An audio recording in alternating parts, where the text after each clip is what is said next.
here in Milwaukee. We've got a perfect day for baseball.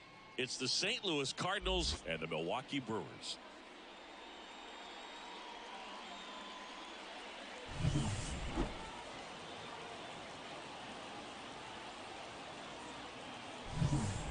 First pitch coming your way next.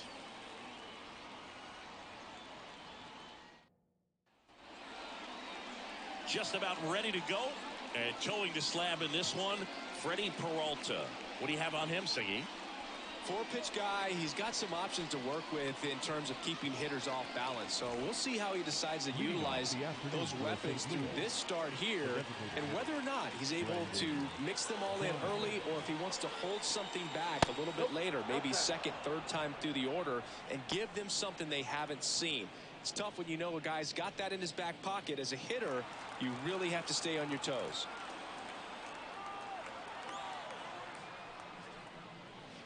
That misses the zone. Now 2-0.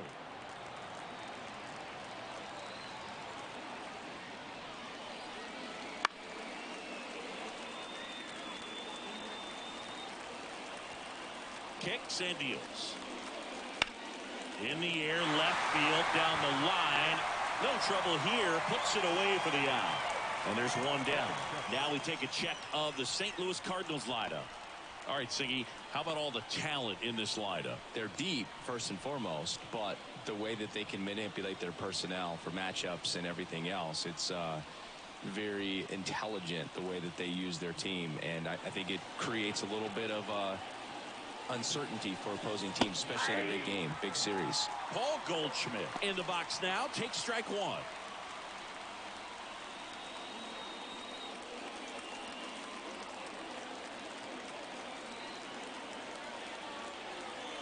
One down, base is empty. 1 ball, 1 strike.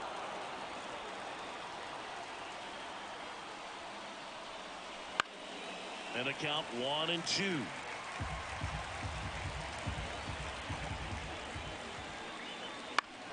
Gets a piece and stays alive.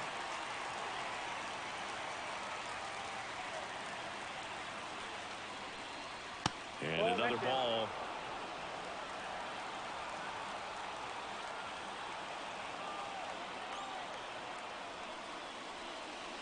And a swing and a miss. Now 2 away. Now up for St. Louis, Lars Nootbaar. That one inside, and that's ball one.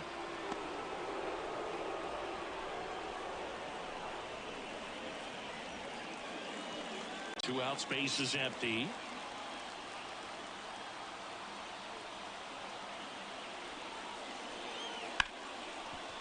Hard hit, right side. To first, third out, and that ends the frame. 1-2-3 go to Cardinals. Now it's the Brewers' turn. It's a scoreless ball game. You're watching Major League Baseball exclusively on the show.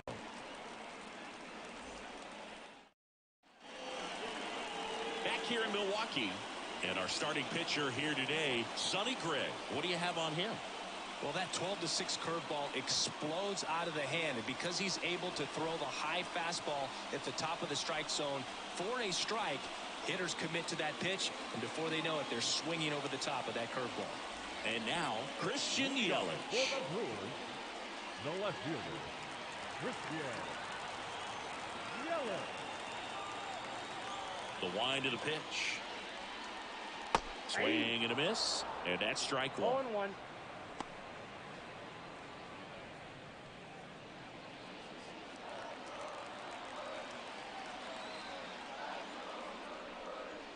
Started to swing, held up. That's big right there, being able to check your swing. Think about the count swing. Instead of 0-2, he's sitting 1-1 against a really good arm.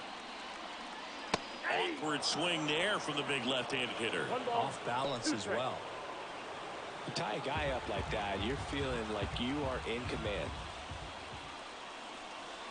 Wouldn't chase that time.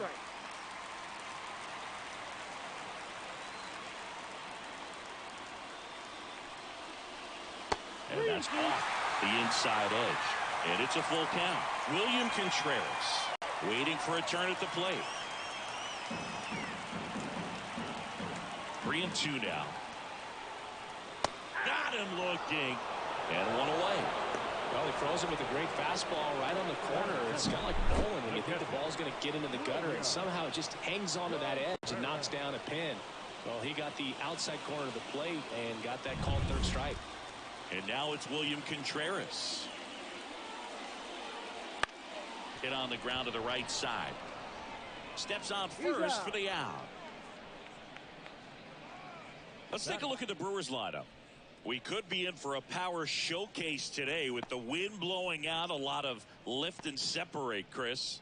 Well, we know guys are in this era definitely trying to hit the ball in the air regardless of the conditions, but I think even a little more so there's margin for error if you can get the ball up in the air. So, you know, you'll see at times, I'm sure, with 2 strikes, what looks like a half swing that can get out of the ballpark.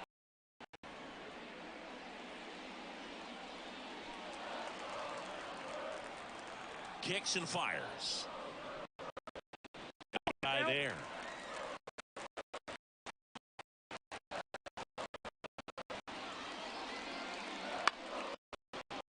Here out to left. Brings it in for the third out. Scoreless after 1.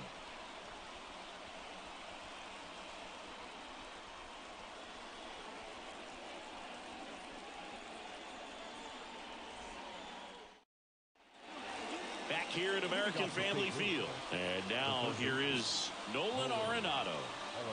When you talk about elite defensive third baseman, this guy is at the top of the list. Peralta back to work. This one belted deep left field, on its way, gone. A massive home run, and that's how they take the lead. It's 2-0. He ambushed him right there, Siggy. Yeah, swinging on that first pitch, and I think losing one over the fence is exactly what he had in mind as well.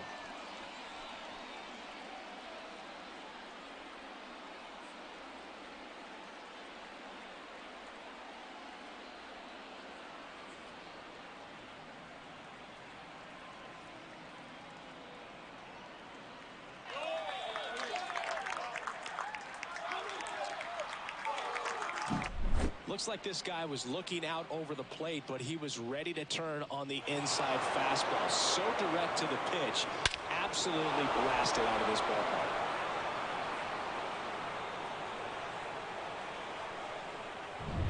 Wilson Contreras now up to the plate. And the pitch is outside, ball 1.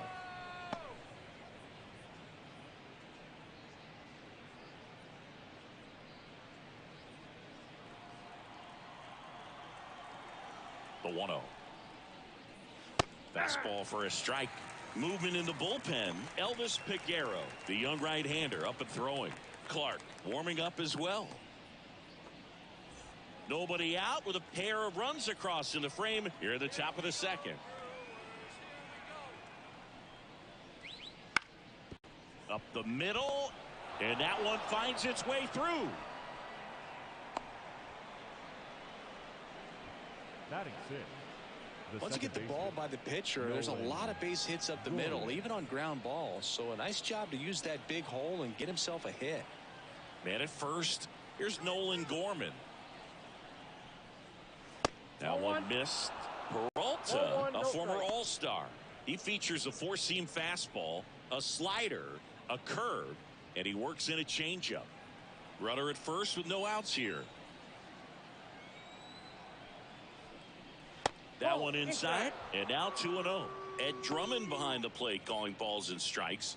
Maybe one of the most respected umpires around the league. He's not the kind of umpire that you're likely to notice back there, and that can be a huge compliment, really. So if you're just kind of quietly doing your job, staying consistent with your calls, hitters, pitchers, manager. Monasterio over to second, on to Hoskins. Double play. As a former player, watching 5-4-3 double plays brings back some adrenaline. It's such an exciting play, and it's always a great reminder of baseball being such a team sport. 2 outs, base is empty. Now the left fielder, Jordan Walker.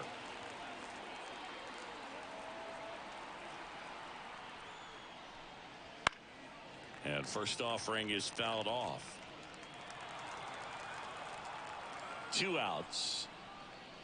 Swings through that one for strike 2.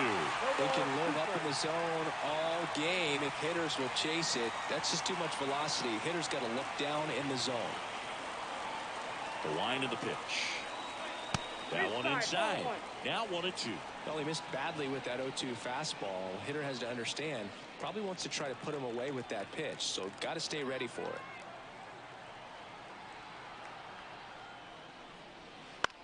On the ground, right side.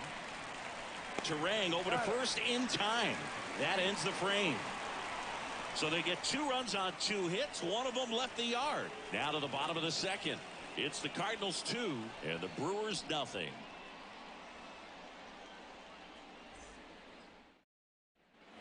And welcome back to the ballpark. Bottom of the second. And now the first baseman, Rhys Hoskins. And he deals outside, and that is ball 1. As a pitcher, you know the runner on second is ready to push things with his speed. A base hit's probably going to be a big run, so you really have to execute on the mound. Hoskins pushes it foul.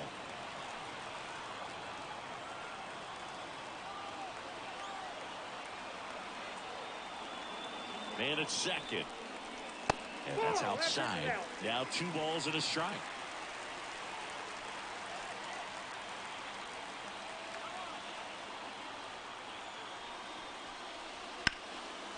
Line to right, base hit. Headed for the plate. He'll score, and it's a 1-run game. Well, back within 1 as he brings home the run. Anytime you rip a line drive the other way, you feel really good about what you did at the plate. You trusted your hands, you let the ball travel, and you took the barrel straight to it. That's great work right there. So a change being made at first base, and here's the pinch runner, Owen Miller. No outs, runner at first. Willie Adames stands in.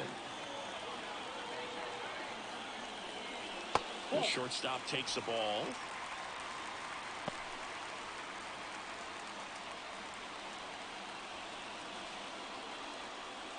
With the winning run at the plate. Bottom half of inning number 2. And that one is inside.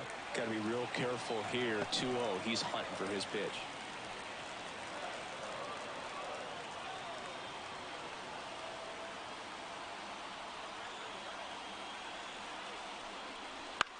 That to right.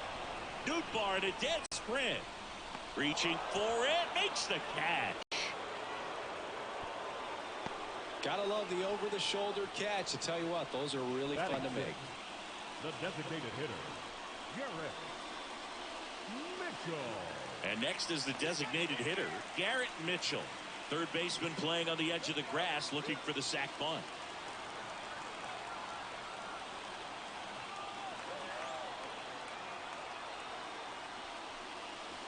That's a little bit low. This is one of those situations defensively where you can't try to do too much. You got to make sure that you feel the ball cleanly and get 1 out first. It's going to be tough to get 2 with this kind of speed in the batter's box.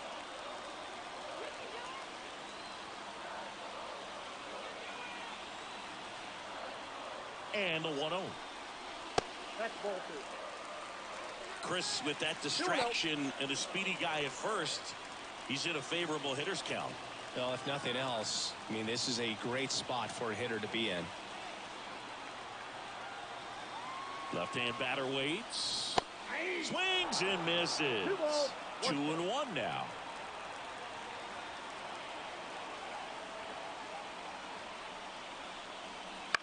On the ground to third. Oh, can't pick it up cleanly. And no shot to get him at first. There's 2 aboard. Well, that at bat had a lot of pressure riding on it, so really great job coming through right there. It's got to feel good. A chance now to even the score and maybe extend this game. Jackson Chourio up now for the Brewers. Fastball for a strike. The last thing he wants is to hit the ball on the ground, but I wouldn't expect many pitches up in the zone. They'll be pitching for a double play in this spot. Big spot. Tying and winning runs aboard with 1 down. And the home team trying to pull it out. Not close with that one. And it's a ball and a strike.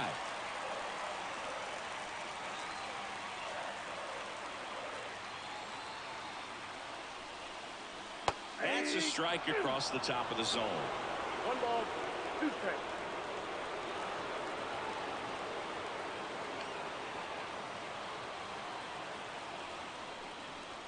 That's down and in. Way to lay off that pitch down.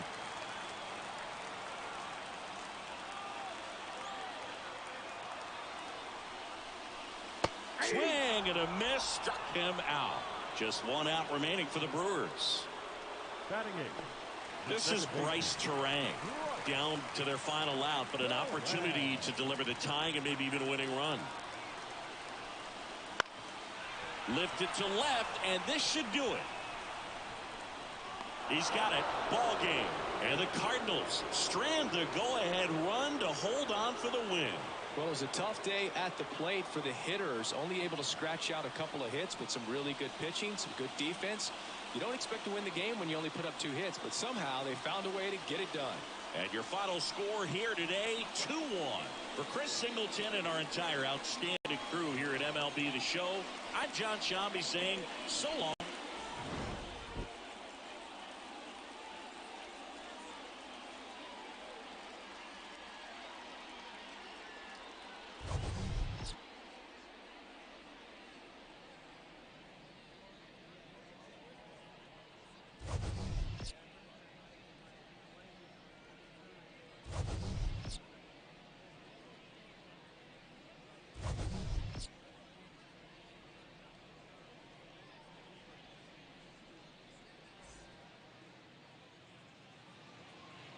Our final line score this afternoon. First for the victorious.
And welcome in, everybody. Glad you're with us. MLB The Show with a good one coming at you.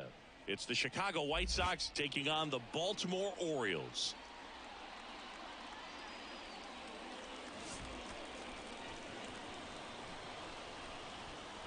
First pitch coming your way next.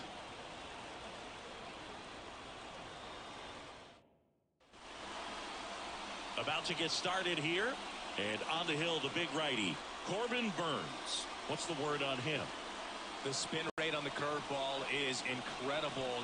Hitters know they're going to see a lot of them today. Stay back, be patient, and hit the ball the other way. Now it's the veteran outfielder, Andrew Benintendi. The left fielder, Andrew Benintendi. Here comes the pitch. And that one is in the dirt. 1-0.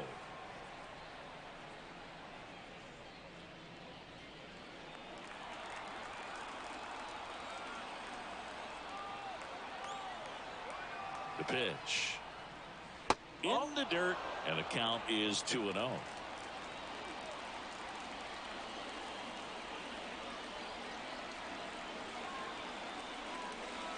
And delivers outside. Andrew Vaughn in the on-deck circle.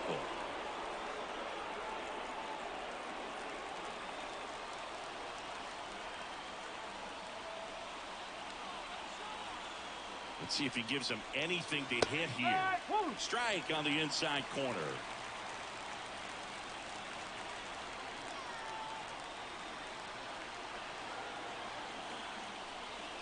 Swing and a miss, and it's a full count now. Well, you got to find a way to catch up to that pitch. Perhaps shorten the swing, eliminate the stride. That one came in hot, but right down the middle, you're saying to yourself, how did I miss that pitch? Got to make a quick adjustment. And that's ball four. A great back and forth, and that at bat. He had to lay off some really close pitches, and somehow Boogie found a way to keep the bat on his shoulder right there. I'll tell you right now, I couldn't have done it. Andrew Vaughn now. Right field, down the line, and that one slices foul.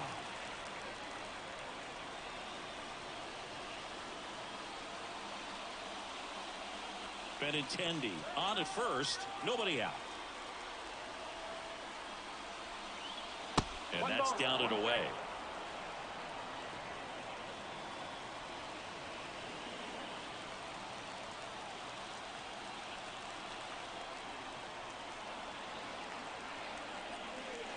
Next offering is in for a strike. With 2 strikes, may see some movement over there at first base, trying to stay out of the double play right here. Fly ball down the line. The glove. That is Bird, the center fielder. Take a look at the lineup.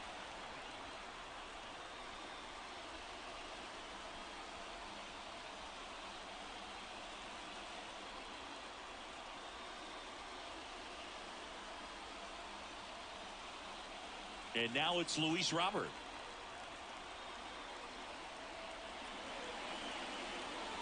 That one finds the zone. That's strike one.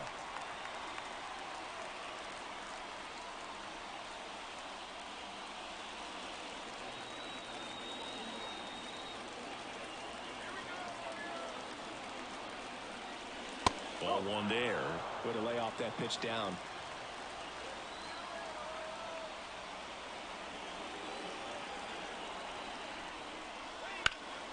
Swing and a drive, deep right field. Santander going back. Leaping, and he brought it back. That is four. The third baseman, Yoan Moncada with a chance to hit.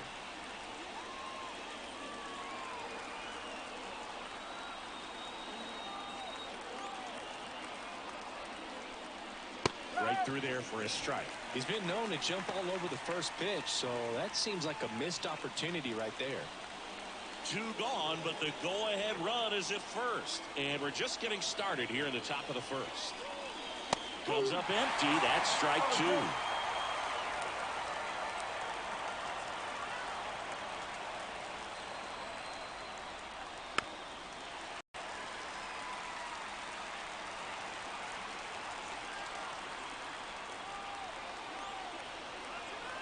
Two outs.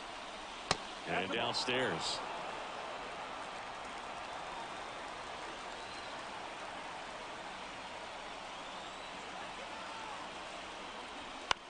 On the ground to third. That's the third out. So it's no runs, no base hits, no errors, and 1 man left. And now the O's will get their first crack at it. No score.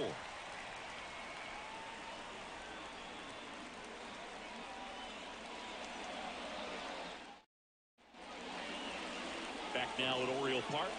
Now the starting pitcher in this one, Eric Fetty. Chris, what should we keep an eye on here with him? Well, this guy's got sort of a tweener, not quite a slider velocity and not as slow as a curve. It's in between, and he adds and subtracts velocity on it, which makes it harder for the hitters to really get that front foot down and have the timing they need to be successful. Gunnar Henderson in the box now. Takes strike 1.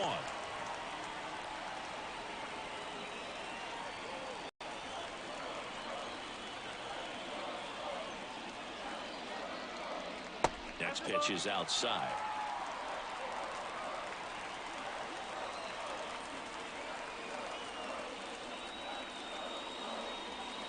Breaking ball in there for a strike.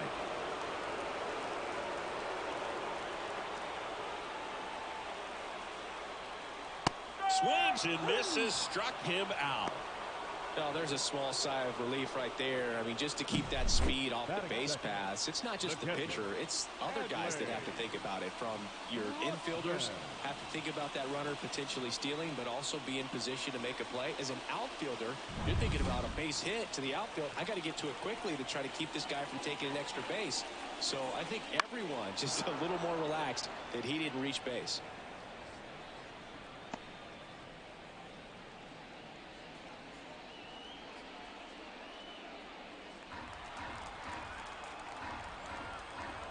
One down, base is empty. Lifted in the air, right center field.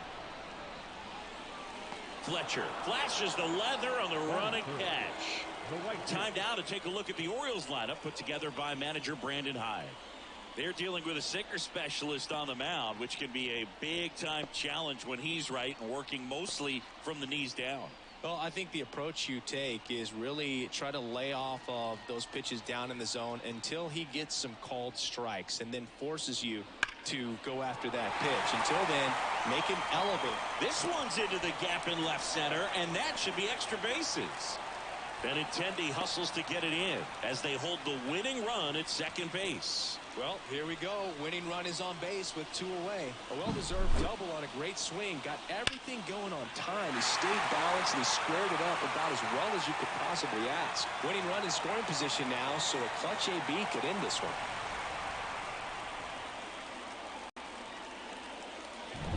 Man in scoring position with 2 away. And next for the Orioles, Ryan O'Hearn. And immediately pumps in a strike to the left-handed hitter. Well, there's a chance right here for one of the better hitters on this roster to get him on the board in the first. Thanks to the 3-hole hitter extending the inning. Good at bat with 2 outs. Next pitch is outside. Meanwhile, activity in the bullpen. Davy Garcia getting loose out there. Toussaint also throwing. Runner at second, 2 down.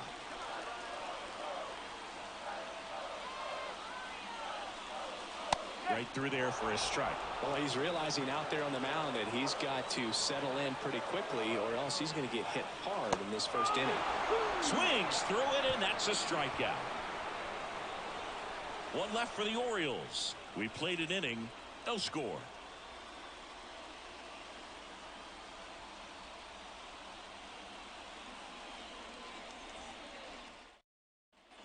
Back here in Baltimore, second inning set to go. And now the DH, Eloy Jimenez. The pitch. Just missed.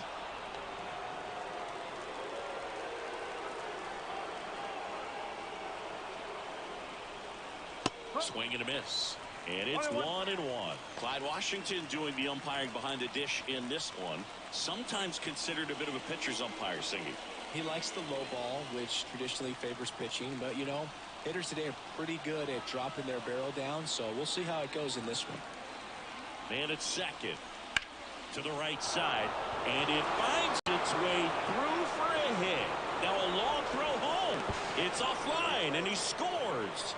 And it's 1-0. Well, they didn't waste any time as they knocked home the runner from second to get on the board. Huge for team confidence and how you approach the situation. Still have a guy on base, and now they'll try to add on. No outs, runner at first. And now Dominic Fletcher. In there, and it's 0-1. The part about Burns' journey that's so interesting, former 4th-round pick out of St. Mary's, where he pitched alongside Tony Gonsolin.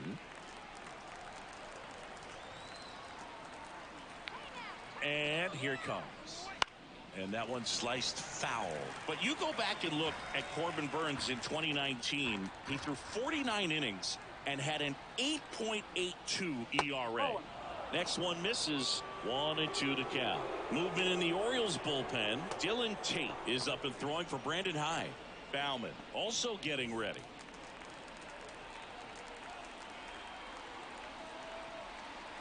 Righty delivers.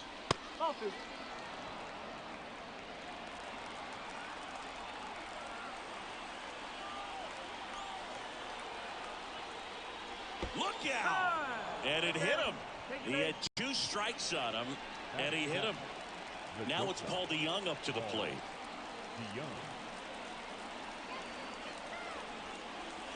Curveball drops in for a strike. The main adjustment that Corbin Burns made was that he got rid of his four-seam fastball and really leaned on the cutter.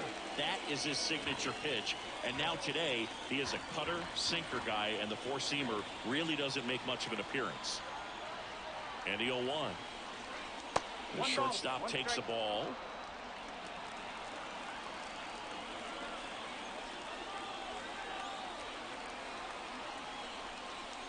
Next offering is in for a strike.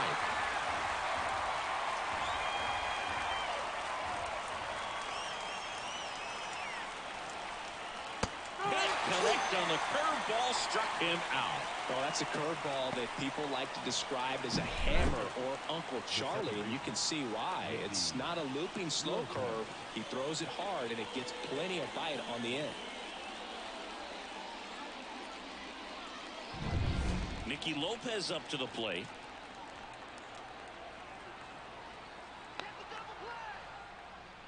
Down the middle for a strike. 0-1.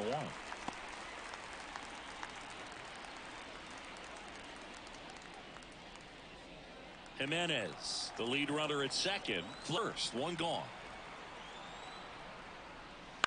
In the air, out towards left center. That one gets down for a hit. They take the force out. They get him, but it was pretty close. Tag out, and that's a double play. That ends the inning and stops things from getting out of hand.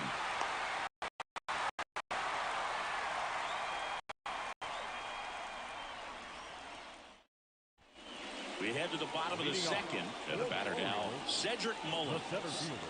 Oh, how he'd love to walk it off right here. And a pitch. Pounding ball here, rolls foul. In today's game, outs are valuable, so guys aren't just willing to give themselves up to advance a runner. They're trying to drive him in as well in the process. So I don't expect him to shorten up and just try to hit behind the runner here. Pulled hard, but it's a foul ball.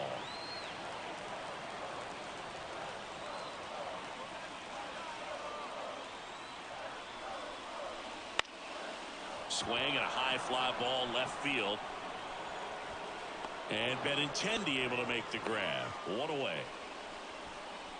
Batting six, the designated hitter, Ryan Mountcastle. Here's Ryan Mountcastle. And there's no doubt that they'll feed off the energy from this crowd, right? I mean, yeah, I'd say the intensity level has gone up a few notches for sure.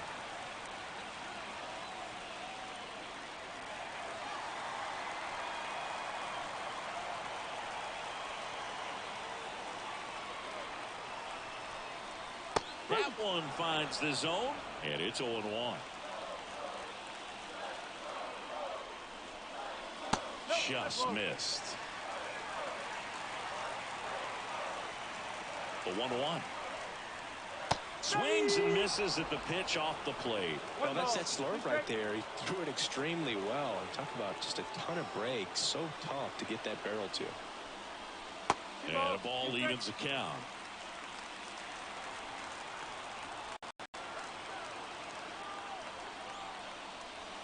And that's downstairs and outside. Austin Hayes to bat next.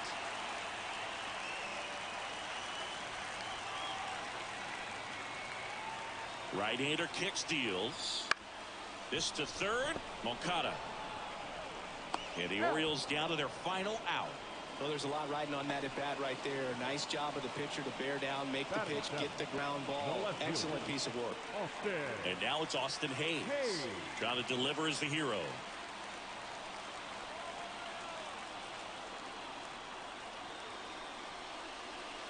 Swing and a miss. 0-1. Good late sink on that fastball. Out of the hand, looks so good. And then by the time it gets in the hitting zone, hard to get the barrel to it. 2 outs and 1 in scoring position.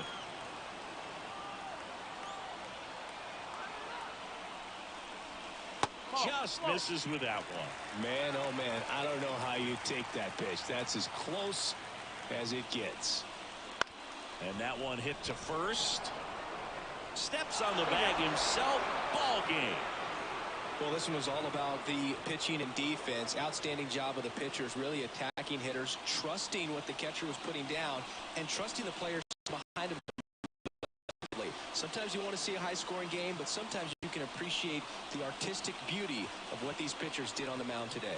The final 1-0 for Chris Singleton and our entire crew. I'm John Shambi saying so long.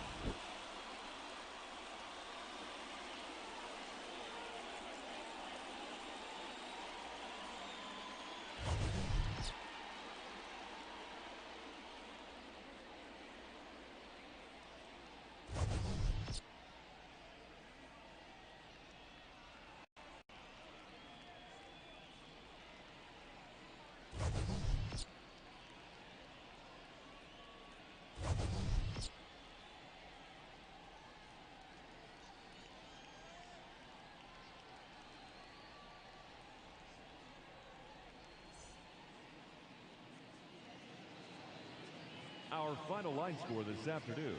First for the victorious White Sox, 1 run on just 1 hit, no errors. They left 3 runners on base. For the Orioles, no run, just 1 hit, no errors. They left 2 runners on base. Time of the ball game, a swift 2 hours and 19 minutes. Thank you for joining us here this afternoon. And we remind you to please drive home safely.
Live from Kauffman Stadium in Kansas City, Missouri, we've got baseball on the show. It's the Cleveland Guardians going up against the Kansas City Royals.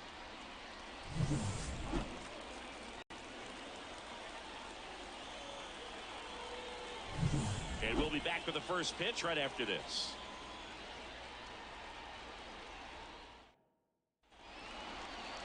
All right, just about set to go.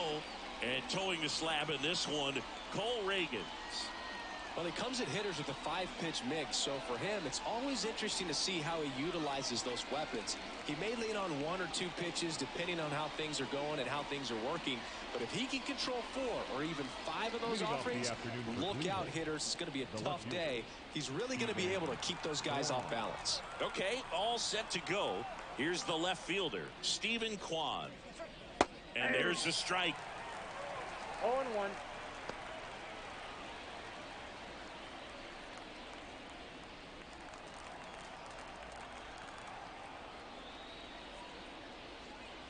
Swings through that one. No ball, 2 strikes.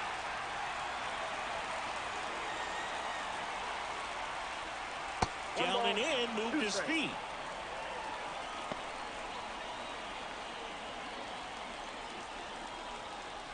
And a pitch. Flares it into the outfield.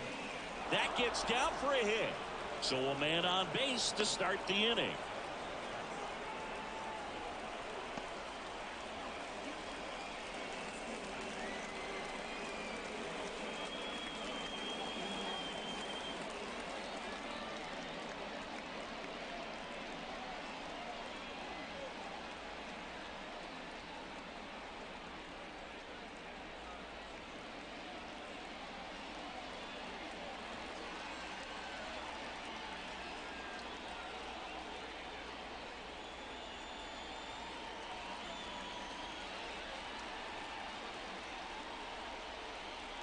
Garrett Hampson. He'll take over at second base after the injury. Number 2, Garrett. No outs. Runner at first. Andres Jimenez now at the plate. See the velocity 97 with that fastball.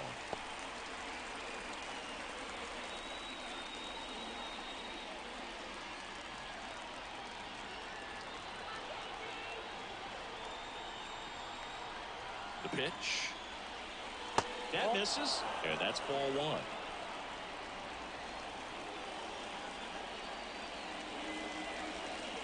Kwai gets his lead at first, nobody out.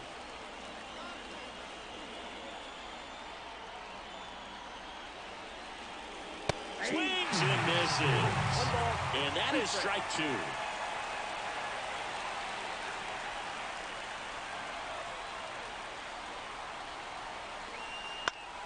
In the air, left side.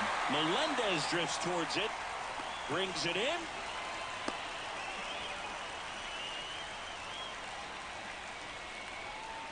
Batting third. Here's the Guardians lineup now.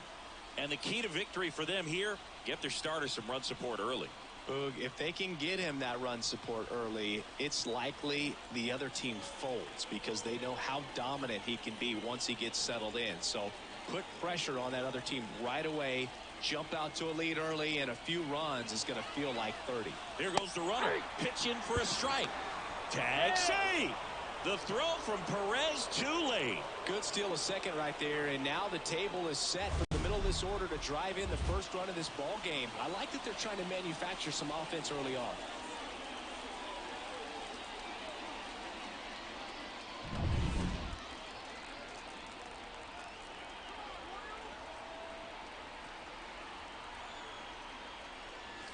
That's inside, and now it's even 1-1. Boog, he never moved because he never had time to. But that kind of velocity, you'd prefer that pitcher work away. And the pitch. Good eye right there.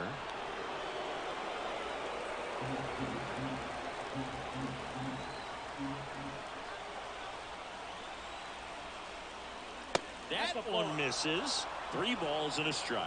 I almost feel like he's frustrated a little bit. He wants to be challenged. Josh Naylor on deck for the Guardians. With the go-ahead run standing at second, and we're just getting started here in the top of the first. Puts it in the air out towards left center. And a base hit into third now. So runners at the corners and 1 out.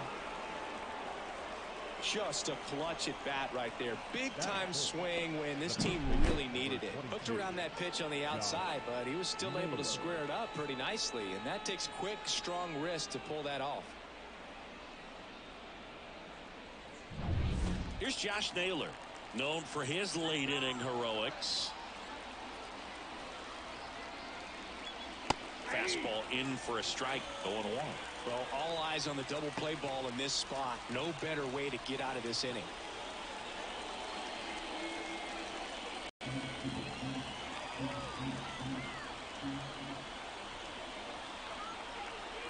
Lefty out of the stretch, runners at first and third.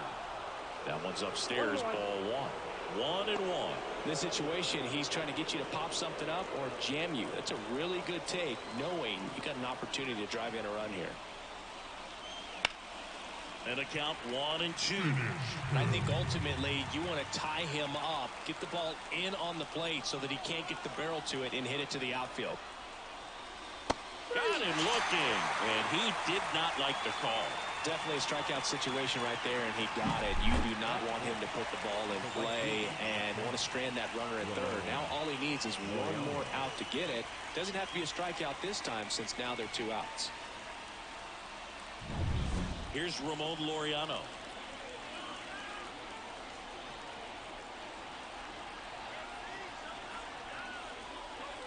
Ball 1 low. Ball 1, no play.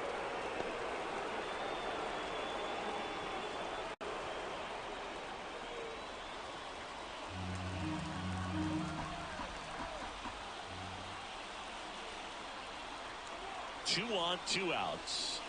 That one at the knees for a strike. Bullpen action for the Royals. John Schreiber getting ready to go. Stratton getting cranked up as well.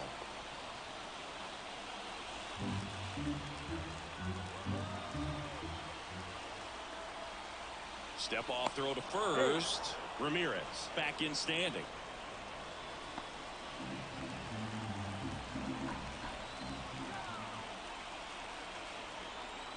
The 1-1. And another ball. Tough spot right here. A couple runners on. 2-ball count. You can't nibble, but you have to execute and finish your pitch. If you leave something out over the plate, it's going to bring in some runs. At the belt and fires. Out there on the mound, he's setting the tone early with the fastball. 98 miles per hour up on the scoreboard.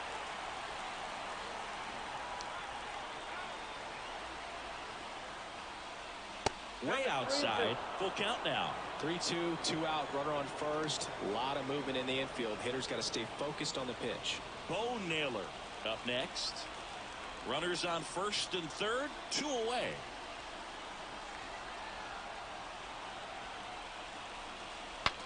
Broken bat, and it popped up. Brings it in. And that's the 3rd out. Guardians strand a couple. The Royals will get their chance now in a scoreless ball game. Back after this on the show.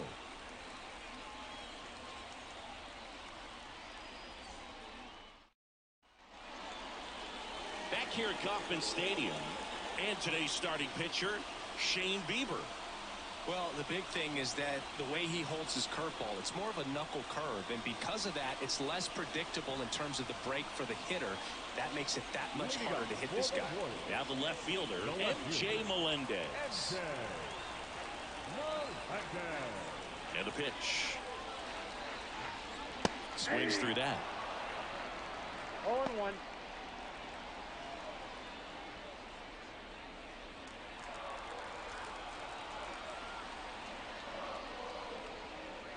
And now it's even up. You don't want to get beat by a fastball in, and he spits on that one. Late with the swing there. Really going after him here. All fastballs to get ahead in the count.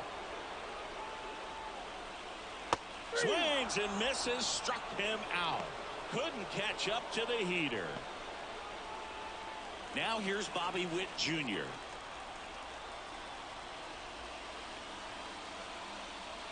There's a strike.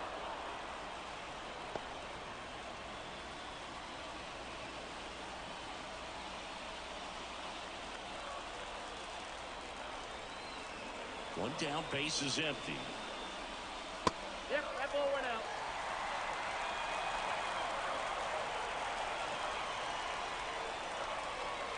Fastball for a strike.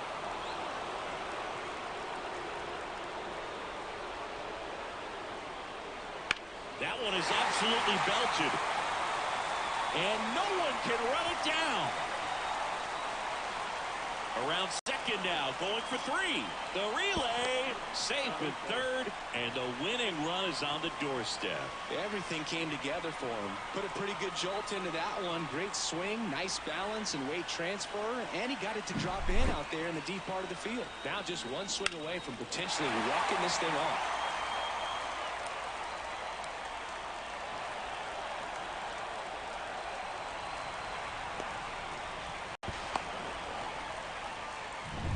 And now it's Salvador Perez to the plate.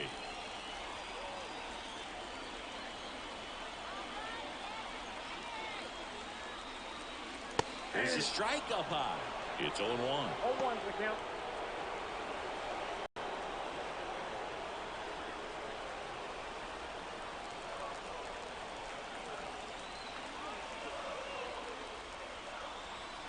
Righty to the plate. Turned on, but that's foul down the third baseline.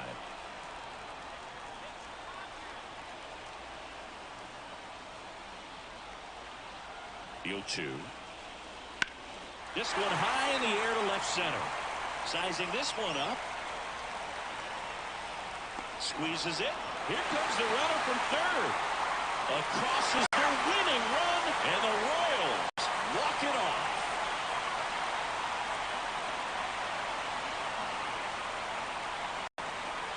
These can be tough at bats when you know you've got to get the ball in the air. At worst case scenario, that pitcher is going to try to tie you up, throw you up and in. But he did a good job pulling the hands through, extension to put that ball deep enough out into the outfield to score that run and win this game.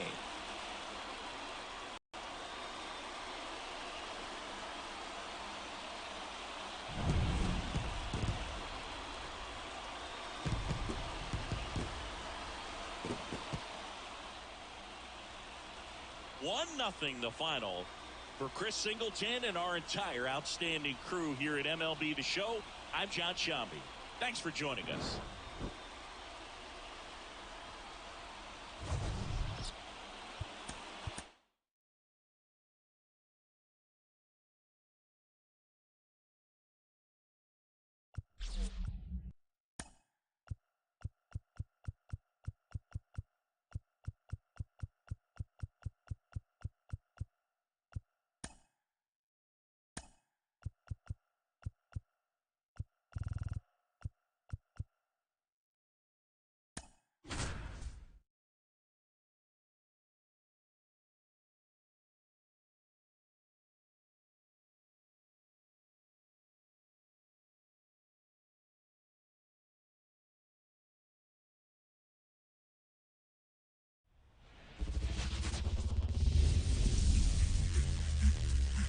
Glad you're here at American Ballpark in Cincinnati, home of the Reds since 2003. MLB The Show has interleague action for you this afternoon. It's the Houston Astros going up against the Cincinnati Reds. John Shambi with you alongside Chris Singleton. Well, Singy, when you consider the top hitters ballparks in the sport, this has got to be one of them. I'll say this. Pitchers have to stay with their game. They can't look over their shoulder and think, I have to be fine and perfect on every pitch. Continue to pitch to your strengths, and you'll come out of here with a good outing. All right, we'll be back to get this one started after this. All right, just about set to go. And pitching in this game, Hunter Green. He has a great ability to command a game, Boog, but in order for that to happen today, he's got to limit damage, make smart pitches, and avoid big innings. If he were a golfer, we'd say he needs to avoid any double bogeys out there, and if he does, his scorecard is going to look pretty good at the end of the day. Here's a former MVP, Jose Altuve. Jose Altuve. The pitch. Fastball for a strike. And we're underway here in Cincinnati.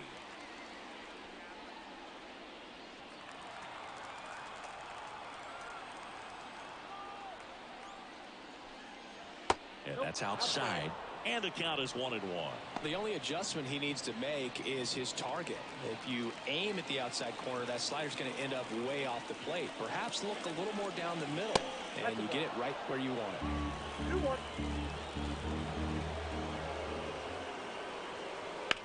That one down the line, and that's just foul. Kwai to kick the pitch. Misses outside, ball 3. Alex Bregman waiting to hit for Houston.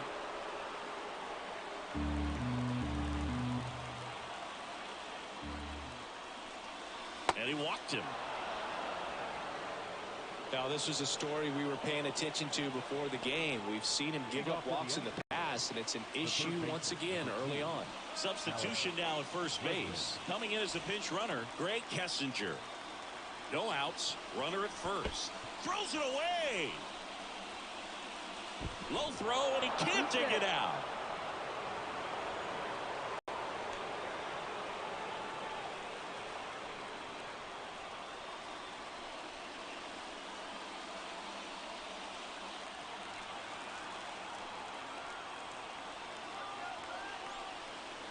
Swing and a miss. 99. How do you do? 0-1's the count.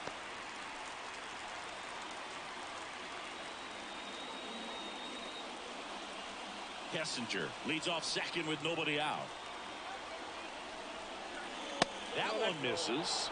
And 1-1.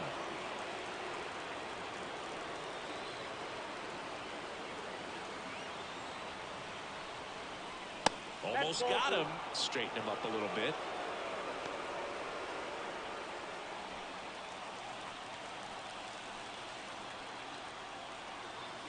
right-hander deals. Fouled off. He was late. This guy at the dish excels in 2-strike counts. Got to be careful with him out there on the mound. Man at second. And another ball. Yordan Alvarez up next for the Astros.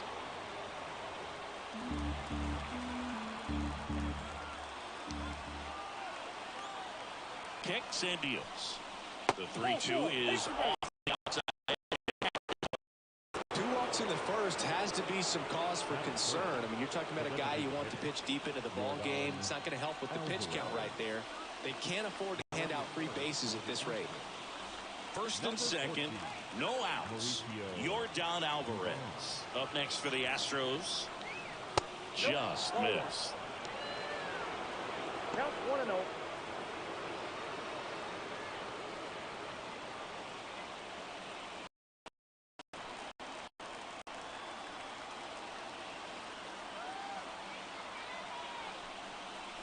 Right through there for a strike. Looks like he's just sizing him up there. Really good pitch to hit, but he took it all the way. Sometimes guys just want to set their timing later on in the game. That may be a pitch that he turns on. Outside low. 2-1. Could be some action here on this next pitch. Couple runners on. Probably a challenge pitch coming. No outs. Runners at first and second.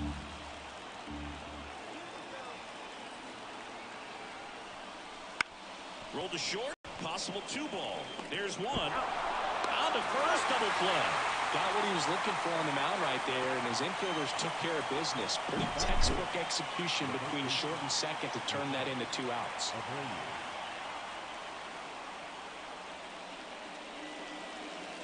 Jose Abreu up to hit.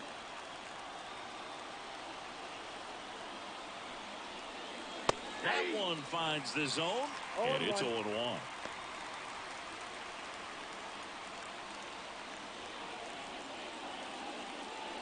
No score yet, but a runner at third with 2 away. Just off the inside edge.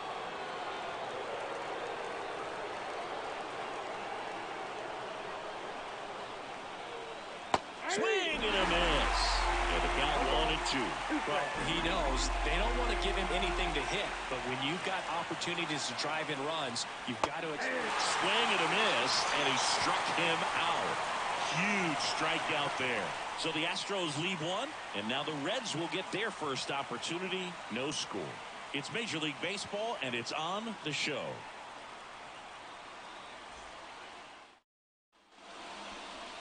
Back here at Great American Ballpark, and on the hill, the lefty, Framber Valdez. What do you got on him, Chris? Well, the hammer is in effect, and he sets it up so nicely because of the velocity on the fastball. Will elevate that and then break you off when he's ahead in the count. What I love about him, you get into the later innings of the ball game, and the velocity seems to go up. So coming into the game now on defense, Greg Kessinger. He'll play second. Also entering the game, Mauricio Dubon. He's the new third baseman. We go to the bottom of the first. In now for the Reds, Matt McClain. The second baseman. As he turns on the rubber, and with that good live arm delivers. Breaking ball inside. Ball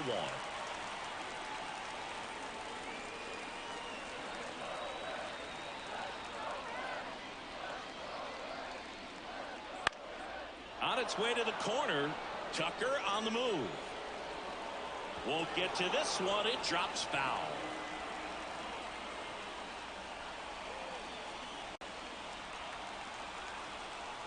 The wind of the pitch. And the count 1-2.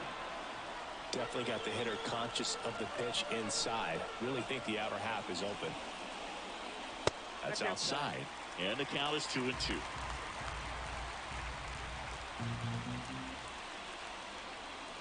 Wouldn't chase that time. Ellie De La Cruz on deck for Cincinnati.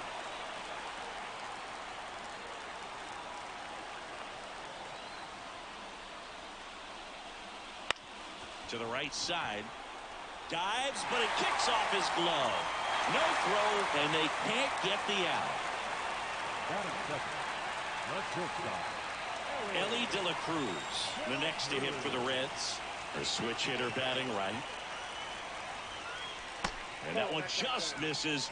A ball and no strikes. This is a great dynamic right here. Speedy runner at first, thinking about taking second. Catcher with the pop time that leaves Jaws on the floor. This might get interesting, Boo. The lefty, the 1-0. And fouled off.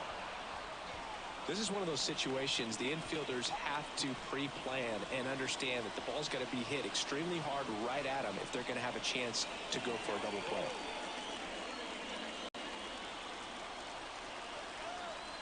And now the lefty. And that one is lifted in the air. On the move. Drops into the glove.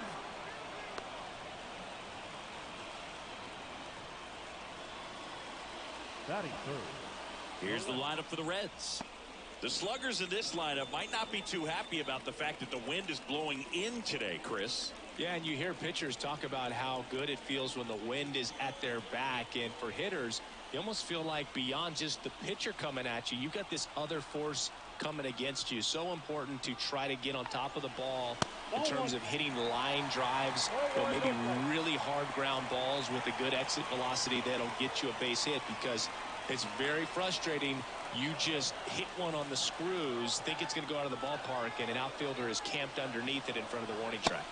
In there at the knees. That's strike one. That's a great take right there. Even though it's a strike, with the situation, runner on first base, you want to keep the ball off the ground. And you swing at that pitch, most likely you roll into a double play. Man at first, one away. And a base hit right there. Ball back in a hurry, and the winning run now at second with only one away. Well, a big swing of the bat right there. Just a solid swing right there. Caught it out front and ripped it into the outfield for the base hit. Those always feel great. Winning run in scoring position now, so a clutch AB could end this one. Now batting Jamer Candelario.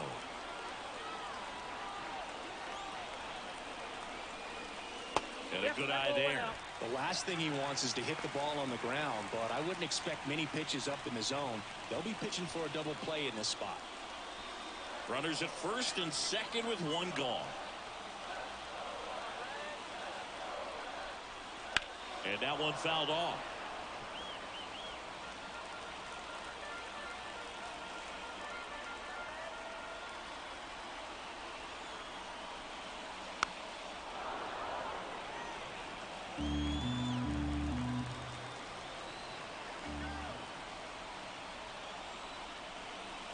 That hits the dirt. 2 balls, 2 strikes.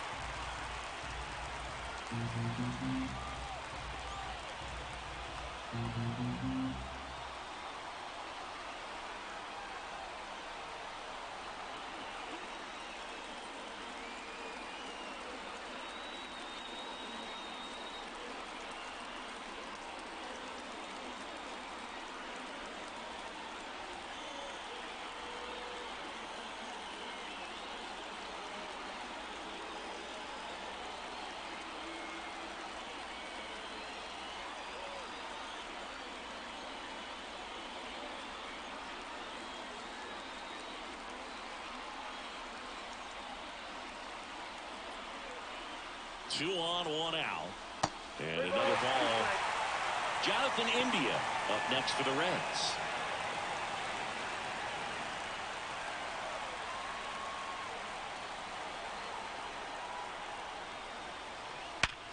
Ripped to third and caught. To second with the throw and no chance to get back. It's a double play. So one left for Cincinnati. Scoreless after one.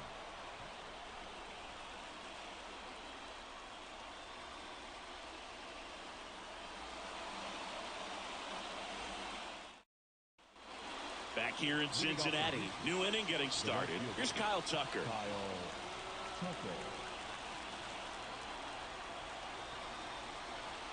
Green back to work. Nope. And ball one to the right fielder. Boog, he never moved because he never had time to. With that kind of velocity, you'd prefer that pitcher work away. The 1-0. That one is upstairs. Ed Drummond, our umpire behind the plate in this one.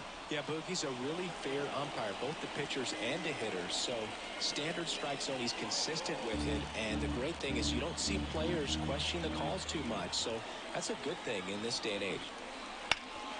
Hard hit left side. Whips it across. One out in the second. Batting sixth, the catcher, Yainer. So up next, Yainer Diaz. One of the best in the game against right-handed pitching. The lefties, however, that's another story. That one finds the zone. 0-1. See, is this more common today? Guys really only succeeding against pitchers throwing from a specific side? Well, I think it's because you just don't get a very long trial period anymore. I mean, with the analytics and the numbers, teams are looking for instant success with the lineups that they construct. So if you don't figure it out quickly against certain types of pitchers, you're just not going to get those opportunities. And a swing and a miss. 2 gone. He's locked in at the plate when he's using the whole field. He was out in front there. Just needs to let the ball travel a little more, and his timing will be back on track. Good pitch for the strikeout.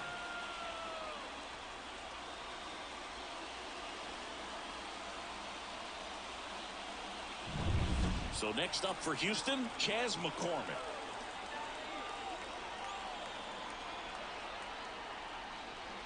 First pitch doesn't find the zone.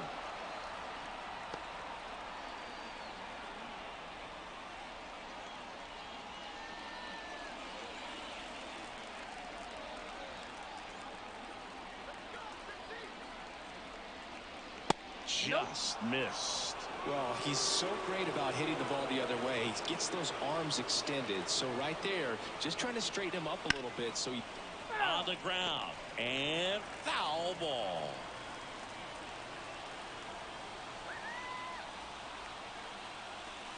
Next offering is downstairs. Jeremy Pena waiting for a turn at the plate.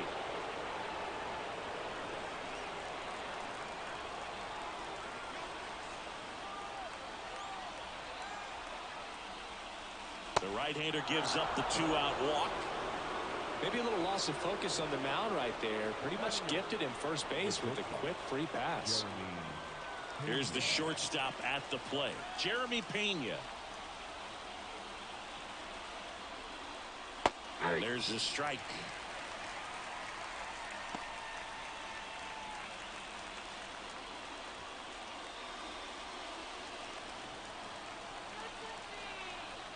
Two outs. And a swing and a miss there. More and more guys are looking to slug regardless of the count.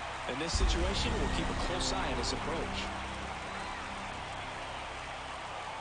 And the righty deals. Foul ball. It stays 0-2. A healthy cut. Tough pitch at 98. But a really good pass at the ball. Fights that one away, and the count remains 0-2. 2 on, 2 outs.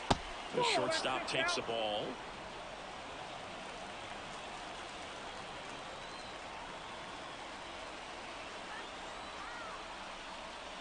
And the next pitch is way outside.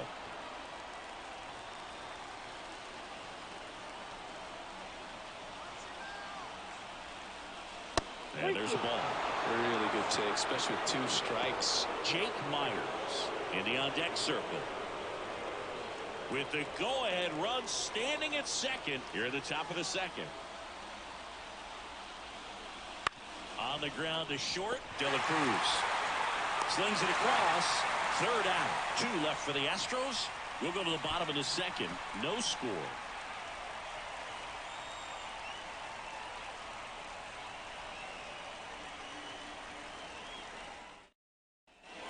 And we're back. Bottom of the inning. Now it's the DH, Jonathan India. The pitch. Swing and a tapper that rolls foul.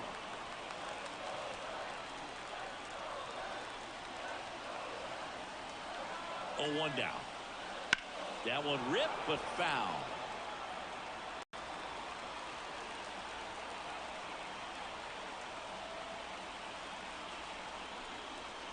Gets a piece, and it stays 0-2. Yeah, with 2 strikes here, you really want to miss outside the zone with that breaking ball. That one ran inside, almost got him.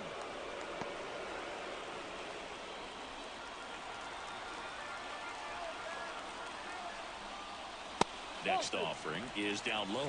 Man, oh man, I don't know how you take that pitch. That's as close as it gets. And another ball. That's a really good take. Jake Fraley on deck for Cincinnati.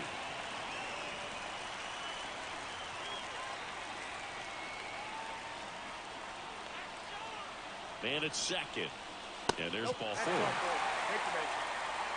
Well, a great back and forth in that at bat. He had to lay off some really close pitches, and somehow Boogie found a way to keep the bat on his shoulder right there. I'll tell you right now, I couldn't have done it.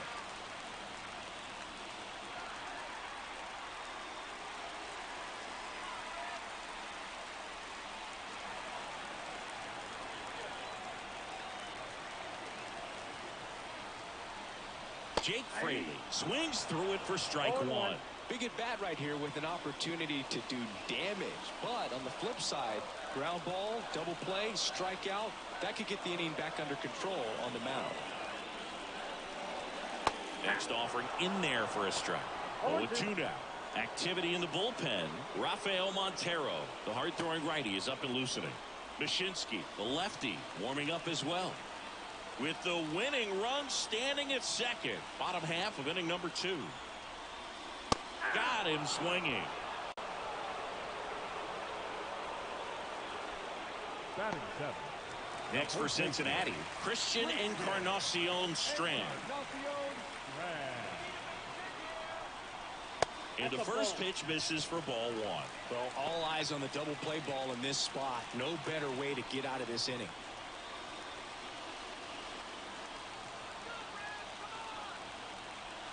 Two on, one out. This one chopped on the ground, but foul.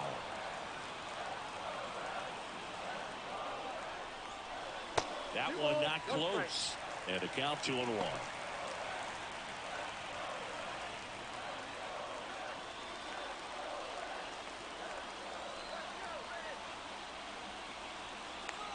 Kicks and fires.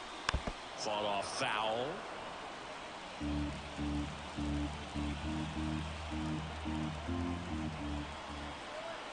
Two and two. That one just misses. Tyler Stevenson waits on deck. 0-0 here in the bottom of the second. Downstairs, and it misses ball 4. Well, interesting. He went with the off speed and walked the hitter. Man, you got to challenge the guy with the fastball. So bases loaded with one away. Here's the Reds catcher. Ground ball up the middle. It gets through. That's it. In comes the winning run, and the Reds walk it off for the win. Well, you come to the ballpark hoping you'll see something special that day, whether you're a player or a fan. A walk-off win, nobody forgets that. A memorable moment that'll be logged in the backs of the minds of everybody that witnessed this here today. And a 1-0 final score here in this one. For Chris Singleton and our entire crew here at MLB The Show, thanks for stopping by. I'm John Shambi. Talk to you soon.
Welcome to the desert and inside Chase Field in Phoenix. Major League Baseball on tap. It's the Los Angeles Dodgers and the Arizona Diamondbacks.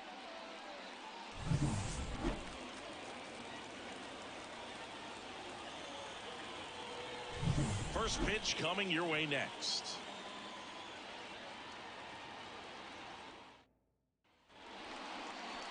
Just about ready to go. And today's starting pitcher, Zach Gallen. Anytime you have 5 pitches to work with on the mound, that repertoire can be a real weapon in terms of keeping hitters off balance, man. It's one of those things that I'm going to be looking for in this one. Does he have a feel for all of those pitches, or is he just able to get 1 or 2 over in the strike zone where he wants? Now, it's tough to do to be able to command all those pitches, but if he can, he is going to be very tough for the opponent today. Mookie Betts, the leadoff batter, as he looks at ball 1.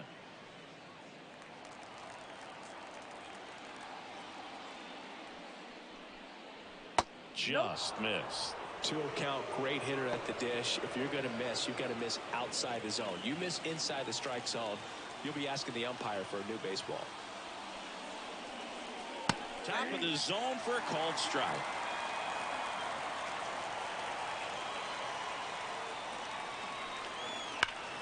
Yeah, the 2-1 hammered but foul. Great swing and solid contact. Just a little too quick. He's got to stay back a little longer. And just misses with that one. Freddie Freeman waiting to bat for the Dodgers.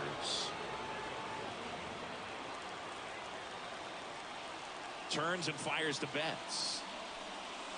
Swing and a miss, struck him out. Here comes Freddie Freeman up to hit.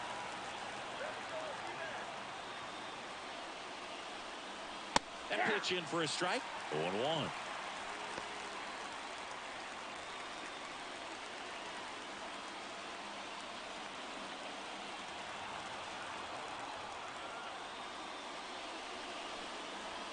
And that one fouled off. The pitch. And 1-2. 1 out, bases empty. In the air to left center. Gurriel on the run. Makes the grab on the run. And there's 2 down. Time now for Dave Roberts' lineup for the Los Angeles Dodgers. This is a veteran-led lineup right here. A lot of players with plenty of experience, Singy. Yeah, no doubt about that, Boog. These players have been around the game for a long time, and they may not have the flash that they once did, but they've got the wisdom to be able to understand different situations, be able to think with the opponent and sometimes in front of the opponent. And you always seem to see a team like this. They come to the ballpark, they know how to get down to business, and they understand what the job is at hand. And he deals. Crushed. Left center field. This one's deep. Forget it. And they jump out front. It's 1-0. He absolutely crushed that one. No doubt about that one, Boog. We knew it wasn't coming back.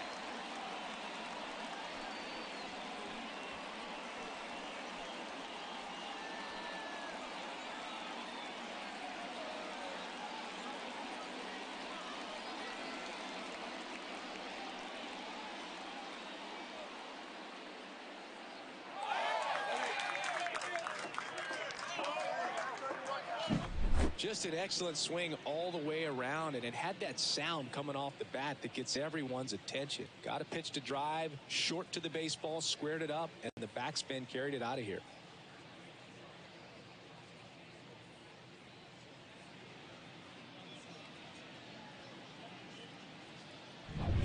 Muncy digs in.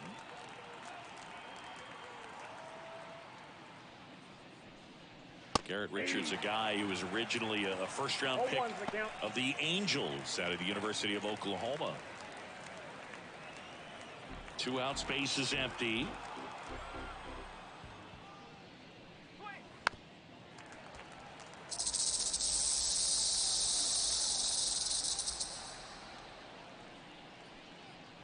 Got him swinging for the strikeout. Couldn't catch up to the heater. One scores in the inning coming on this solo home run. And the home team down a run. You're dialed into the show.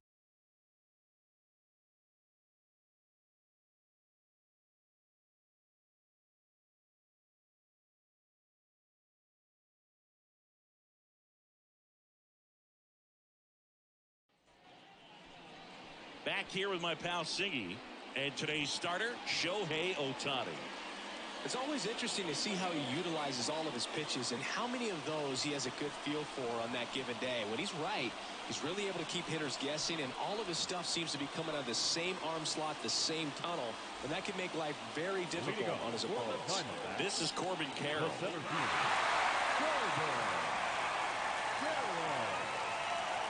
And a pitch. There's a strike.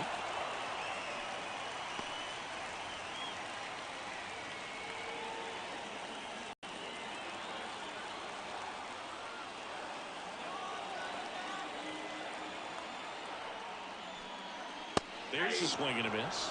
A healthy cut. Tough pitch at 98, but a really good pass at the ball. In the dirt, it's a ball and 2 strikes.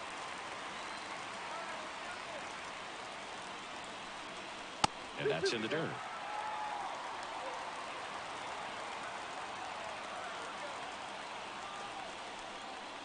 Runs it up to 96 to record the punch out. Very frustrating right there as a speedy potential base runner when with 2 strikes you just struggle to put the ball in play. You don't even have to get a hit at that point. You can help your team just by reaching on an error, but some way you got to find a way to shorten up the swing and put the ball in play next time. Here's Ketel Marte. Pitch is in there, and it's 0-1.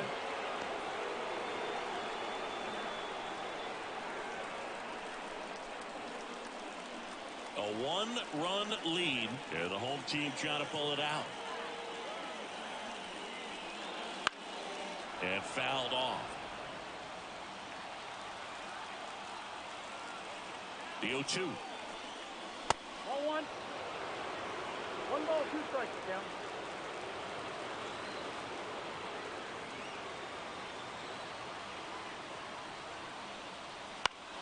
He fouls it off. We'll do it again.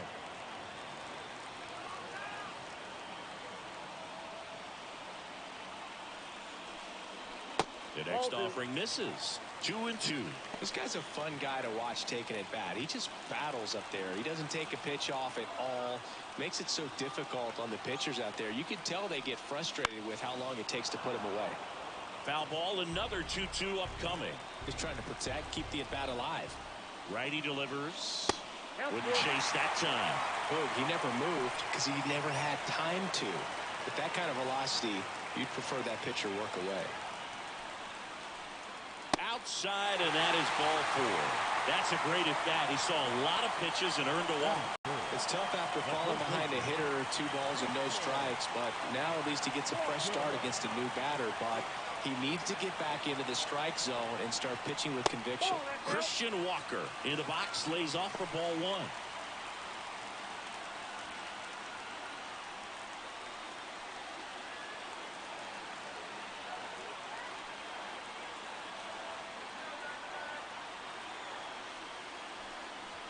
Swing and a miss as he was out front that time.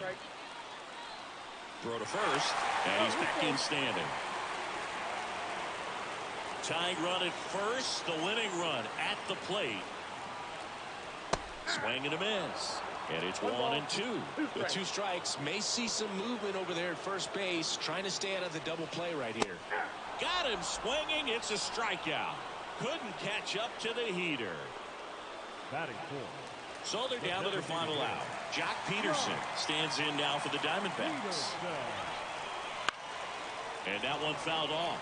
Typically, the outfield defense will play a little bit deeper just to keep the ball in front, make sure that runner on first doesn't come all the way around to score and tie this ball game up. 2 outs. They're down to their final strike.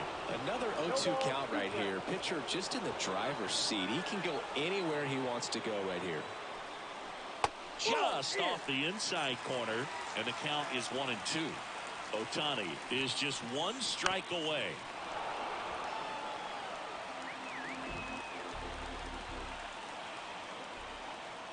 Another 1-2. And another ball. Definitely got the hitter conscious of the pitch inside. Really think the outer half is open.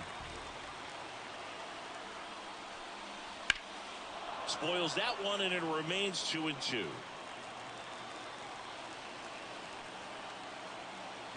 Left-hand hitter waits. Still 2-2 after the foul ball.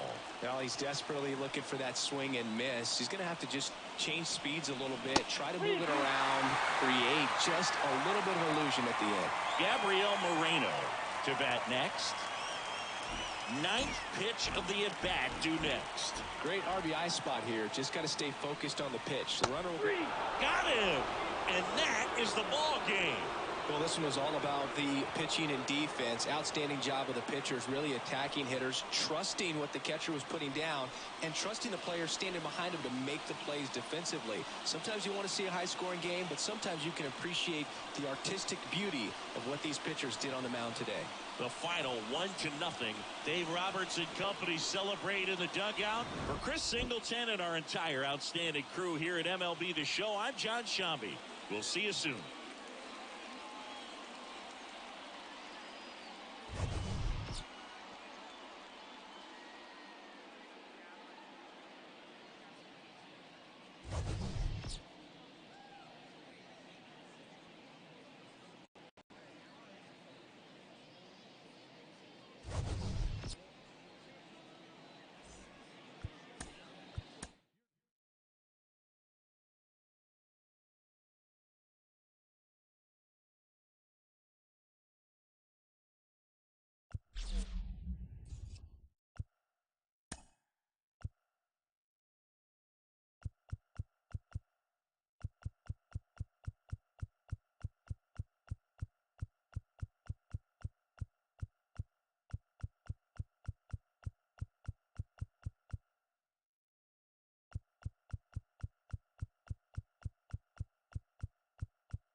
Nestled between Tony Gwynn Drive and Trevor Hoffman Way, this is Petco Park. Interleague Baseball on MLB The Show. It's the Detroit Tigers and the San Diego Padres.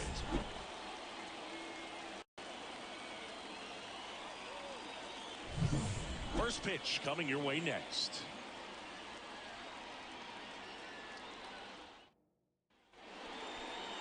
Just about set to go. And on the hill, Yu Darvish.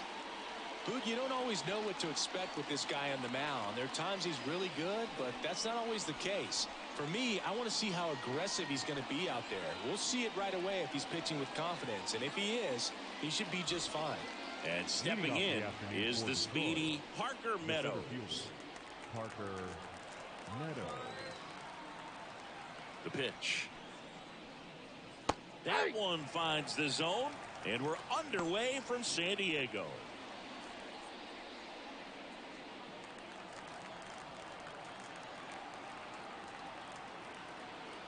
And here it comes. Now one missed.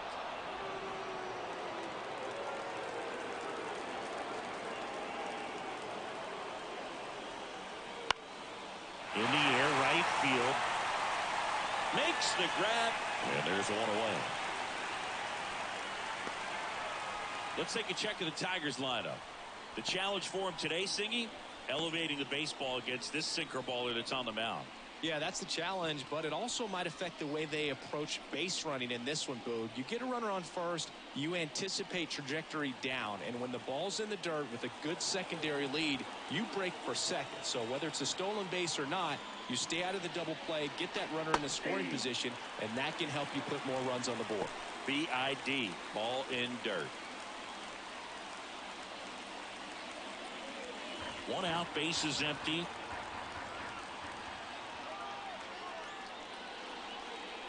Come on, he missed 96 of that fastball. He's dealing with a great two-strike hitter right here. The strikeout is not automatic. And that one is inside ball one. One down, base is empty. And a foul ball, he stays alive.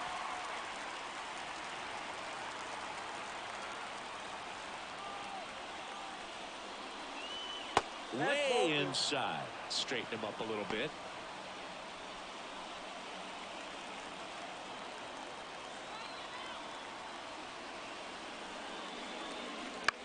Now a high fly ball out to left center. Profar has a beat on it. Pulls it down, and there's two gone.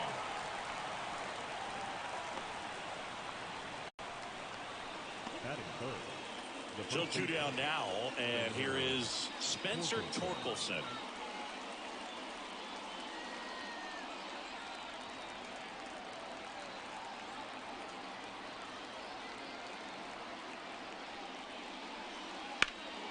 And he can't make the play. Safe at first, no play. We'll see how they score this.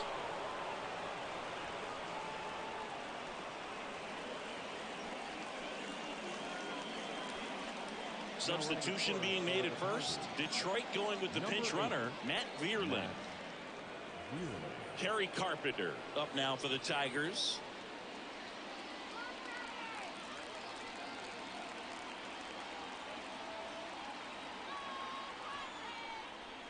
And immediately pumps in a strike to the left-handed hitter.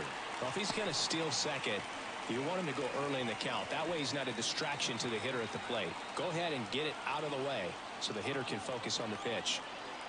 And now the 0-1. Whoa, that's down. Vierlin off of first with two away.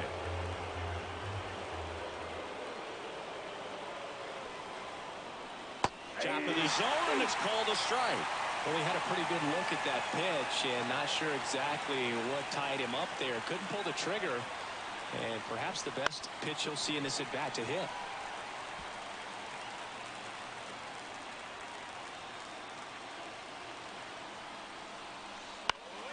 That ball is foul, and the pressure is building. Two outs. Keeps the at-bat going with a foul ball.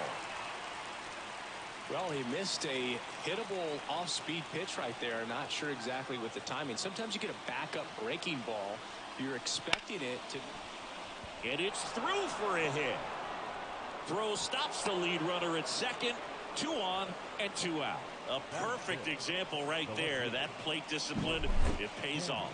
The deeper he gets into a count, the more comfortable he becomes, and he usually wins the battle.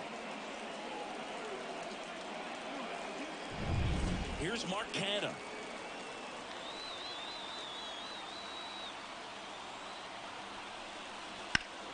Turned on, but foul wide of third.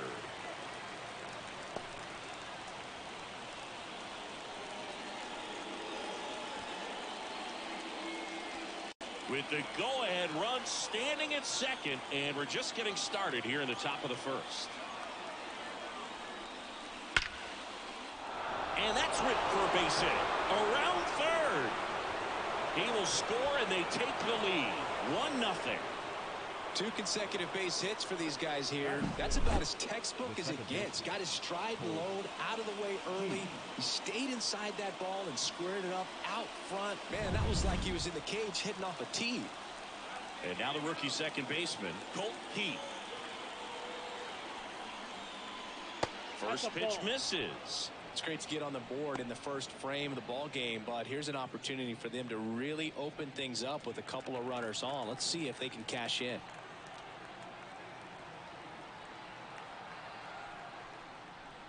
There's a strike.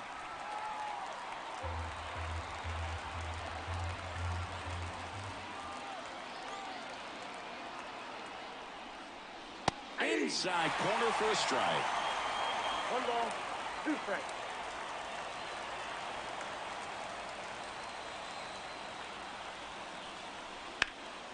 In the air, left field. Profar sizes this one up and makes the grab. And that is that. So 1 run in the inning on this base hit. It's now 1-0. It's Major League Baseball on the show.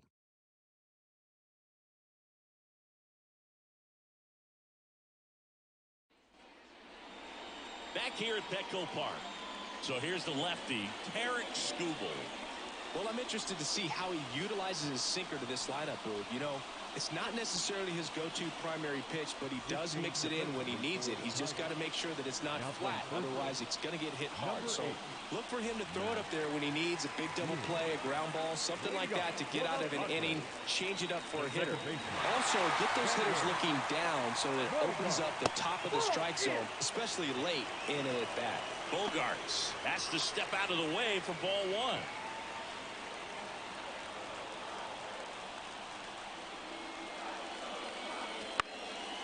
This one lifted in the air, left field. Brings it in. And there's one away. As we take a look at the Padres lineup, they're already down a run, so I'm sure they'd like to punch back and even things up early. Yeah, it's never a good feeling, especially at your home ballpark, to go down in the first inning. So the best way is just to come out aggressive, try to tie the ball game up, but not just tie it up, take the lead. I tell you what, momentum can really swing, and you can put your pitcher back in a position where he feels his most confident. Fernando Tatis Jr. in the box now, takes strike 1.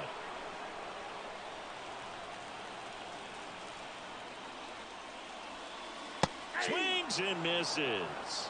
And the count is 0-2. Here comes a pitch. Out there to center. Squeezes it. And there's 2 away. Batting third, the first baseman.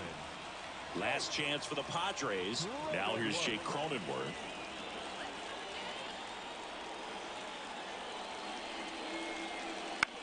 On the ground, right side.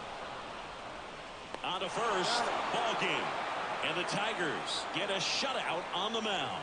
Well, this one was all about the pitching and defense. Outstanding job of the pitchers, really attacking hitters, trusting what the catcher was putting down, and trusting the players standing behind him to make the plays defensively. Sometimes you want to see a high-scoring game, but sometimes you can appreciate the artistic beauty of what these pitchers did on the mound today. 1-0 the final. For Chris Singleton and our entire crew, I'm John Sciambi saying so long.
From inside Tropicana Field in Tampa Bay, MLB The Show with a good one coming at you. It's the Minnesota Twins taking on the Tampa Bay Rays. First pitch coming at you right after the break.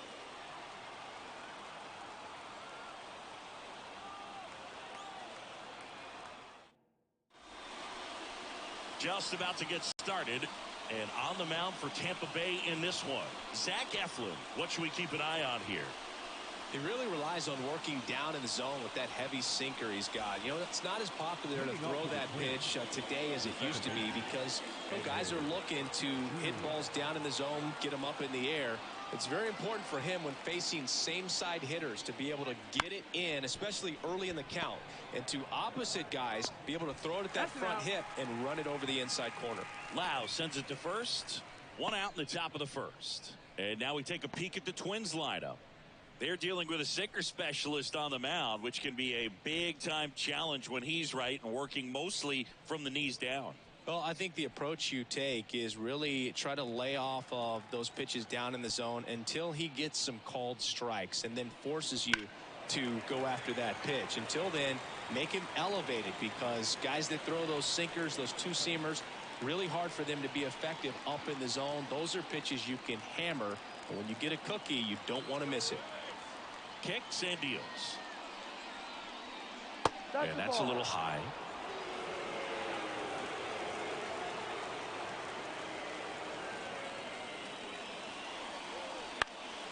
Out towards left center. No trouble here. Puts it away for the out. And a couple of quick outs. Hey, man, 4 pitches, 2 outs. That is an excellent base. Here's Byron Buxton. He is quite an athlete. I mean, you look around the other sports, basketball, football, you feel like he could thrive in one of those sports too. And there's a strike. Eflin, 30 years old now, a former first-round pick back in 2012. 0-2 now as he swings through it. This guy's pounding the zone. Hitters don't have time to think in between pitches. 2 down, nobody on. 0-1.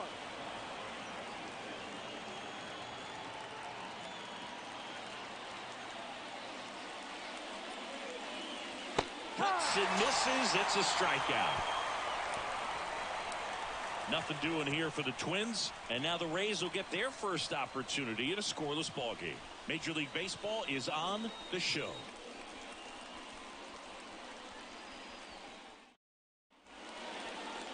Back here at Tropicana Field, and getting to start, Pablo Lopez. Well, that 12-6 curveball explodes out of the hand, and because he's able to throw the high fastball at the top of the strike zone for a strike, hitters commit to that pitch, and before they know it, they're swinging over the top of that curveball. Bottom of the first. And the batter now, Yandy Diaz.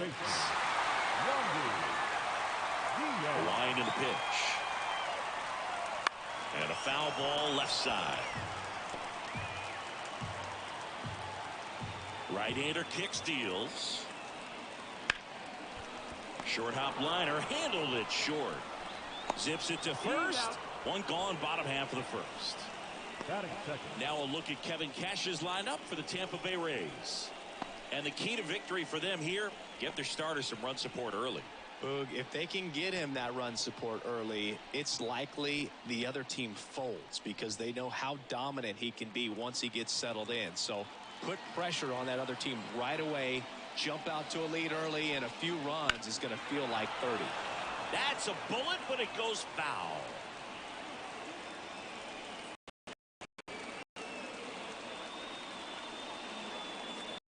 One out, base is empty.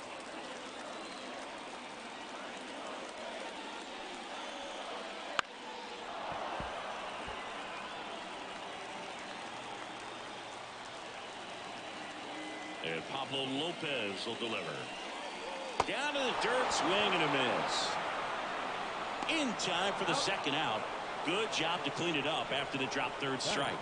Well, that was perfect execution of that curveball. Down and in, he gets it out of the danger zone, and you really can't do it much better than that. It's in the zone the entire way, so you have to swing as a hitter, but then it just falls off the table and almost hits you in the back foot.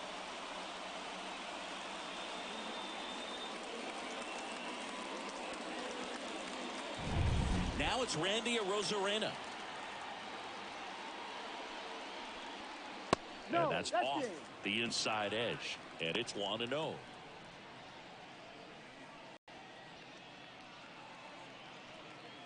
Two out, space is empty.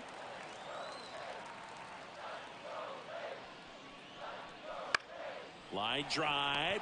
Brings it in for the third out. Rays go in order. 1, 2, 3. We played an inning. No score.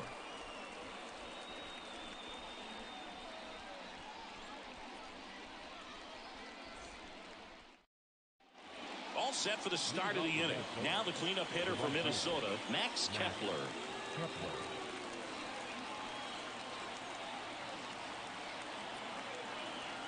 Eflin back to work. There's a strike. No ball. 1 strike.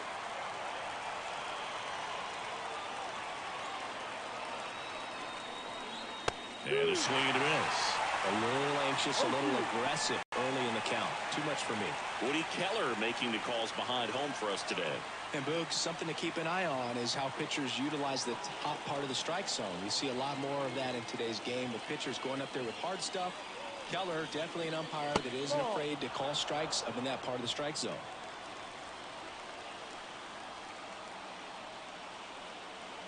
Left-hand batter waits. That's down and in.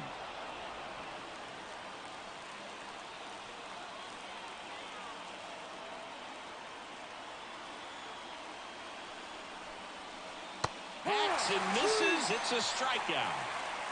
That's a pretty nasty pitch right there. I'd call it a power curveball in the 80s. It's got so much spin on it, and you really don't have a lot of time to sit back and watch what it's going to do before you have to commit. It was a good one for the swinging strikeout.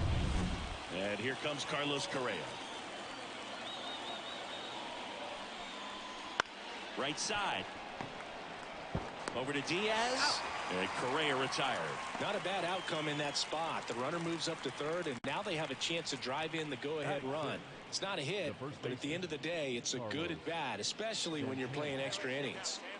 And now it's the switch hitter, Carlos Santana.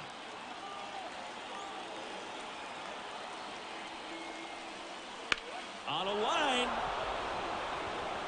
And it's into the gap. In to score from third. On the board first, it's 1-0. And he starts his afternoon off right with a double. Picks himself up an RBI. Pretty much just a textbook double into the gap. And when you can drop one in there between the outfielders, you know you're making the turn at first. Just an excellent swing.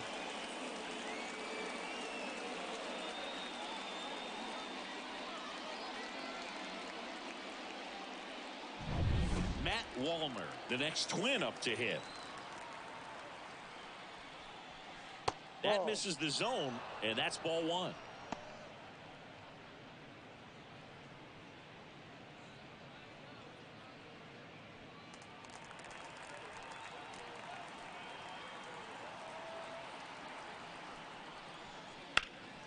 Now a fly ball to right center. Siri sizing this one up. Makes the catch. And that is that. And the Twins plate 1 on the double. It's an early 1-0 lead. You're watching Major League Baseball on the show.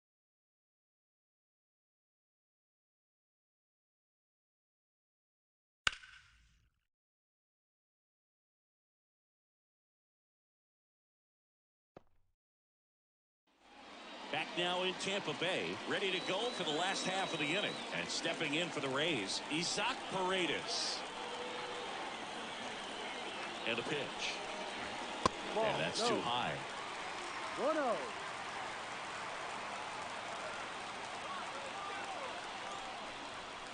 Outside. And that's ball 2.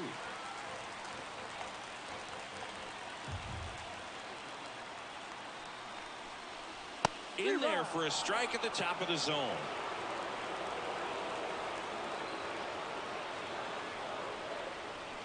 Next offering is in for a strike.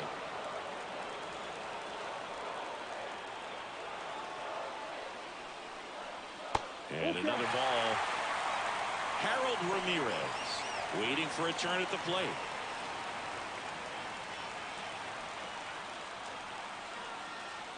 Man at second. And that's a base hit. Coming home. He'll score, and the Rays tie the game. It's 1-1. Such great concentration. Everybody on their feet, knowing that you can come through with a good swing. And there he doesn't try to do too much. Making a move at first. Pinch running here for the Rays. Ahmed Rosario. Harold Ramirez at the dish. Known for his late inning heroics. There's a strike.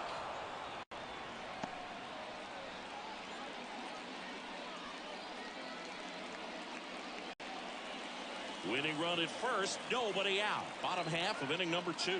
Check on the runner. Rosario dives back in.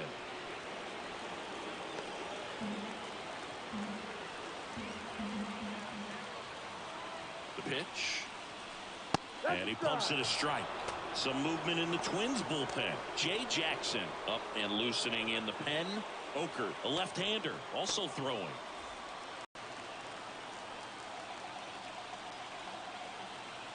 And the pitch. And this is inside. Man, oh man, I don't know how you take that pitch. That's as close as it gets. And a swing and a miss. And one gone. I'm not sure that was the exact location the pitcher wanted, but it worked. He got the swing and miss, and I'm sure a bit of sigh of relief after seeing that one go through the zone.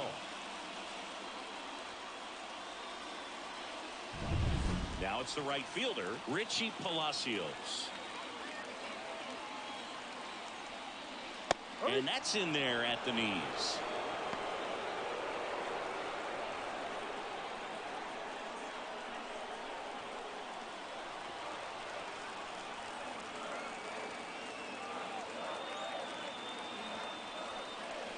Next offering in there for a strike. And it's 0-2. Well, the hitter shows the pitcher that he's willing to go after that pitch down in the zone. So perhaps he'll come back to it. Still try to get that ground ball double play. Ground ball left side. Down the line, and it's foul. Move to first. Rosario gets back easily. Base runner with a one-way lead right there. All he's trying to do is get a look at the pitcher's move. Had no intent of stealing on that pitch. Man at first, one away. Well, this is a good time to step out of the box, take a deep breath, reset. A couple of change-ups. Probably won't see another one here. Pulled the string on the changeup. He had him out in front, which isn't easy to do against a hitter like this, known for using the entire field. Just couldn't sit back long enough on that one.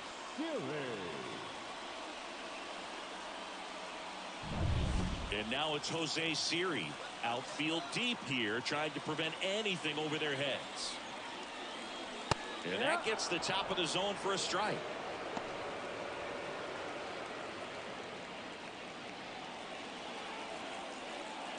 Rosario, the runner at first with 2 gone.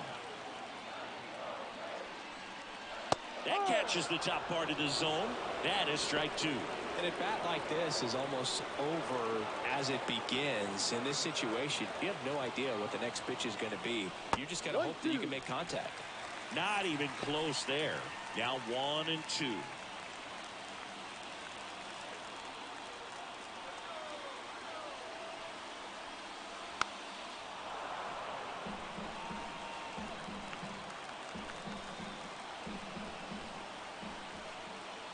Two outs. Fouls it off. Still 1-2.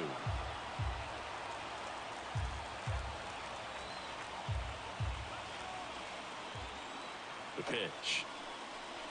Strike 3. Got him looking on the changeup. He's in a tough spot. Had to make a great pitch. Did it. Got the strikeout. Gets out of the jam. Clearly, he's happy with those results.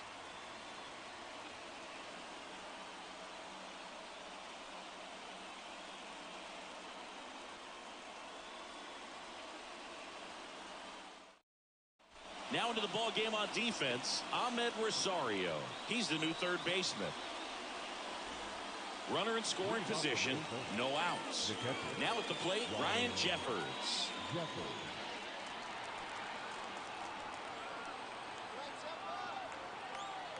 The pitch. And he takes one right on the black. That's strike 1.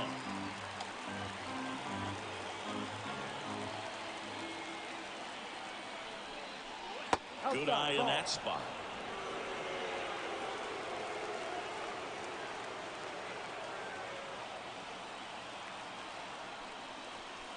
Next offering in there for a strike.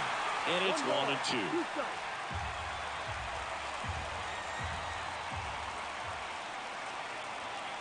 Man at second. Swings through it, and that's a strikeout. Here's Alex Kirilloff.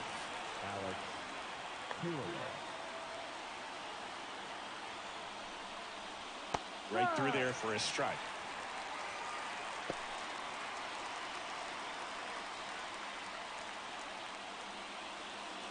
One out. The go-ahead run is at second. We're here in the top half of inning number 3. That one's in there, and the count is 0-2. Man, this guy's got a great feel for his breaking ball today. That's hard hit in the line. Base hit into the outfield. Runner around third. He'll score, and the Twins have the lead. It's 2-1. Big RBI for him right there. Just a cookie down the middle. I mean, those are the ones you dream about. The ones in the cage, you're just hoping you get in the ball game. Right down the middle, not a whole lot of velocity, right on top of it. So the lineup flips over. Now it's the second baseman, Edouard Julien. Just off the outside edge, and that is ball 1.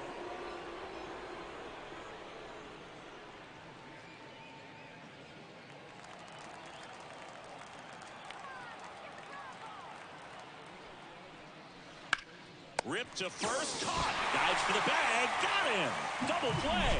But they pick up 1 run on the RBI single, and this is now a 2-1 ball game. Back after this on the show.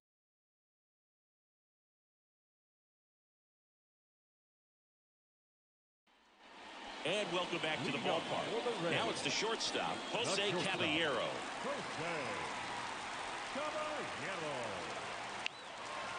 The pitch. Little chopper rolls foul. Well, this situation with the runner on second, you've got to get him up to third. Think back up the middle or to right field. The 0-1. To third. Sneaks through, base hit. Here comes the runner. The throw in. Head first slide, and he's safe. Well, we're starting over again, all tied up. There's something about pulling one down the line and shooting it through the infield that's just so satisfying as a hitter. It's just fun turning on a pitch like he did right there. And now they've got some speed on first, so we'll see if they try to get him into motion. No outs, runner at first. Now up for Tampa Bay, Rene Pinto. Lopez keeping an eye on him.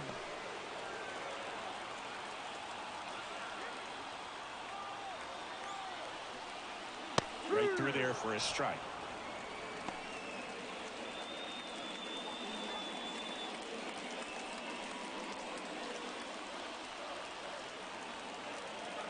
The 0-1.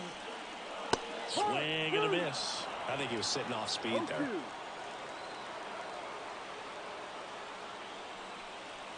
Up and in. And the count 1-2.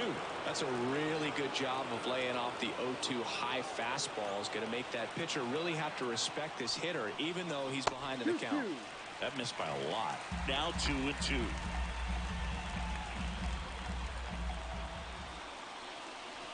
And a swing and a miss. 1 out. Yogi just ran out of patience there. He took a couple of pitches to even that count off to 2 balls and 2 strikes, but that time chased outside the zone. So the Rays batting order turns over. Yandy Diaz now. Runner takes off. Line to left. Drops into the glove.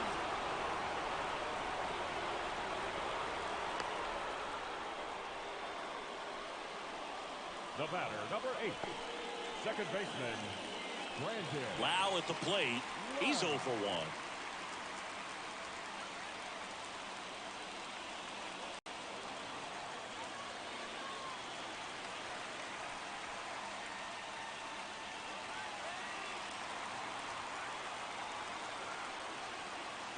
Move to first. And he's just back in. Oh, close play.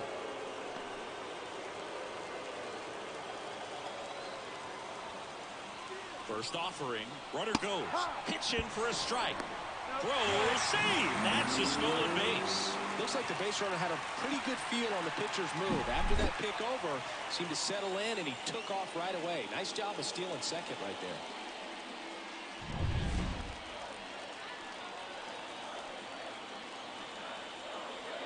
The winning run on second base. Swing and a miss, and that's strike two. He finds himself in a tough situation early. Just got to try to simplify it. Take a knock the other way if you can. 0-2 now. Stays alive.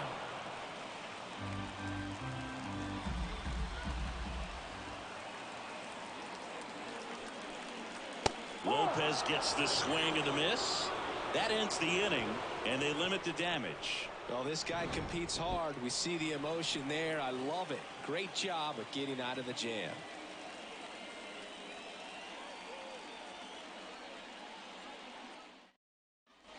As we go to the top of the fourth, and now for the Twins, Royce Lewis. Man at second, nobody out. Chris, certainly one of the things in his head is trying to get the runner over. Yeah, the way that we see the game played today, though, guys are not sacrificing as much just to get that runner across. They're really looking at doing damage. Slugging is the name of the game.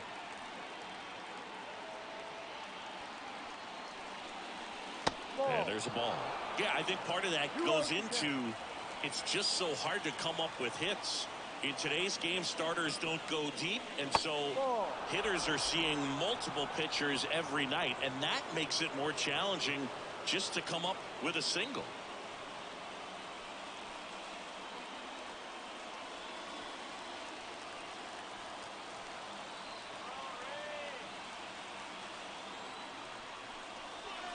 There's a strike, and it's 3-1.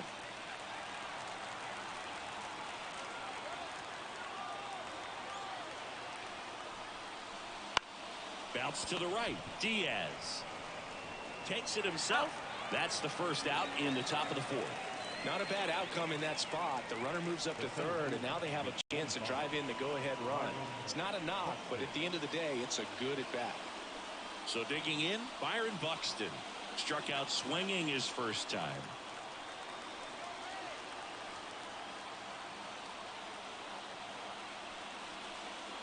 Fought off foul. I think ultimately you want to tie him up, get the ball in on the plate so that he can't get the barrel to it and hit it to the outfield. And fouled off.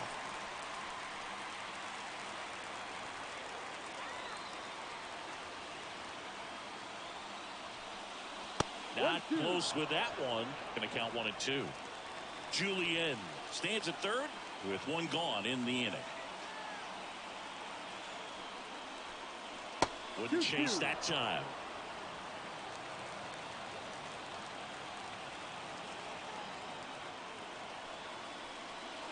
And another ball. Max Kepler getting on deck circle.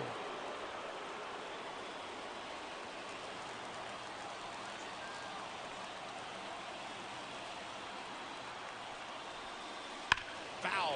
We'll see another payoff pitch.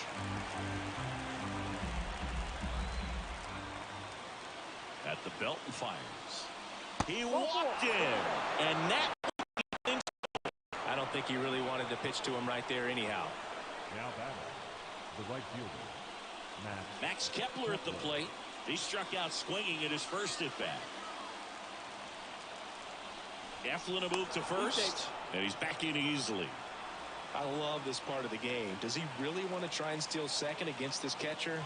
I know he's fast, but it's pretty risky. And a curve is down and in. Tampa Bay's bullpen with some action. Garrett Clevenger warming up for manager Kevin Cash. Armstrong getting loose as well.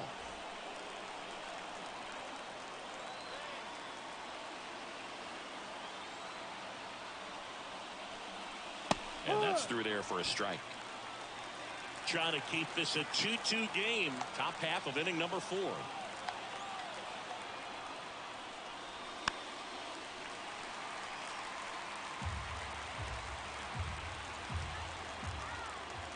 Righty to the plate.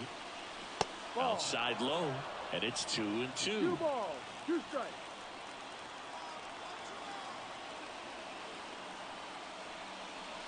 Got him looking. Huge strikeout there. Well, you got to be ready to swing the bat with a runner in scoring position and 2 strikes. Just put the ball in place somewhere, and you got a chance. Very frustrating for him, I'm sure. See if the next guy can pick him up. Well, now here's Carlos Correa with a chance to hit. Grounded out his first time up. A swing and a miss, and that's strike one.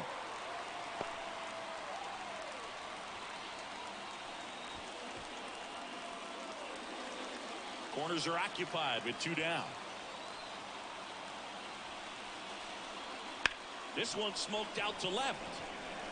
That takes care of Correa, and that's the 3rd out. Twin stranded pair. Score remains 2-2.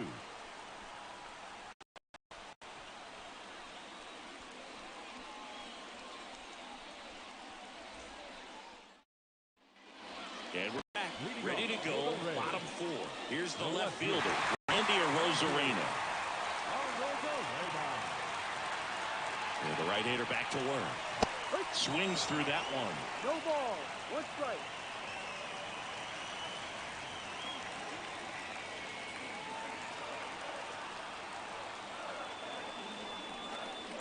And now the count is even.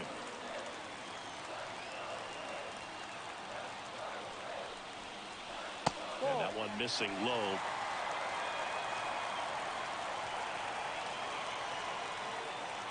Man at second. Rolled softly, but that goes foul.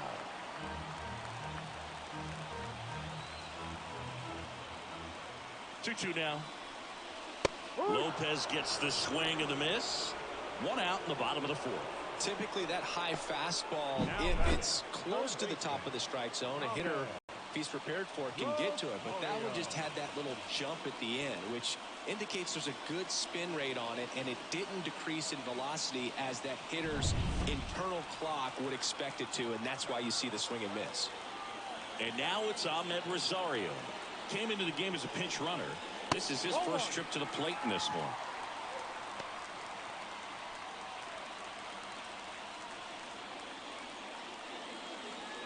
Winning run at second with 1 away. We're here in the bottom of the 4th. That's in there. Strike 1.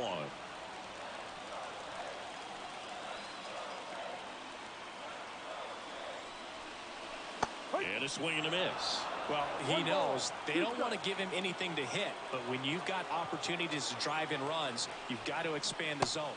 Pulled the string on the changeup. And Chris, that's a way to neutralize his speed by keeping him off base. And the defense breathes a sigh of relief because he puts pressure on everyone if he can put the ball in play. But that's how you do it. Keep him off balance, get him out of there, and deal with the next guy.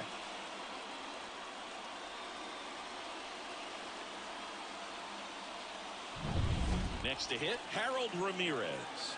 He was a strikeout victim his first time. Swing and a ground ball up the middle. That's a base hit. Here comes Loud. Here's the throw. The winning run crosses the plate, and the Rays walk it off and win it 3-2. Ballpark, hoping you'll see something special that day, whether you're a player or a fan. A walk-off win, nobody forgets that. A memorable moment that'll be logged in the backs of the minds of everybody that witnessed this here today. A 3-2 final score in this one. For Chris Singleton and our entire outstanding crew here at MLB The Show, I'm John Shambi saying so long.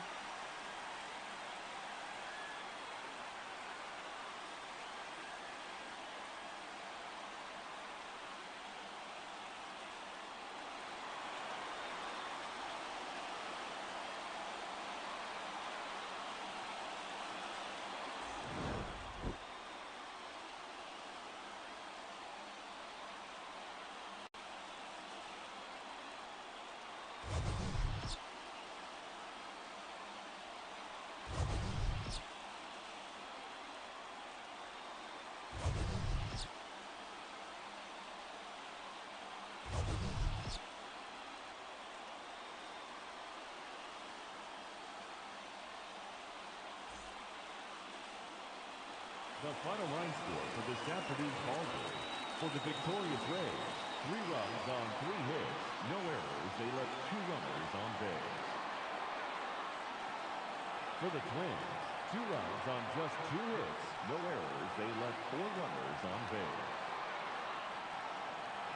Time of the ball game, 2 hours and 48 minutes. Thank you for joining us here this afternoon. And we remind you to please drive home safely.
Welcome to Oakland. We're at Ring Central Coliseum. We've got a perfect night for baseball on the show.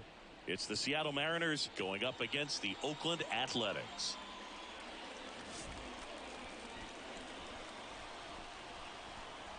And we'll be back with the first pitch right after this.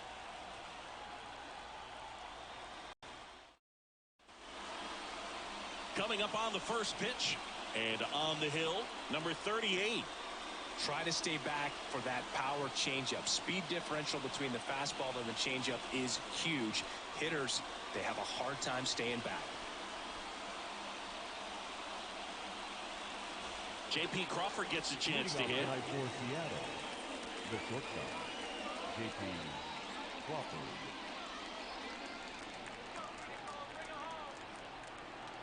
As the lefty gets to work, strike one. 0-1.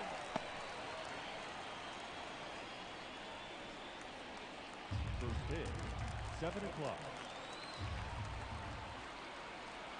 And he deals. Ripped into left center for a base hit. Off to a good start with a leadoff knock.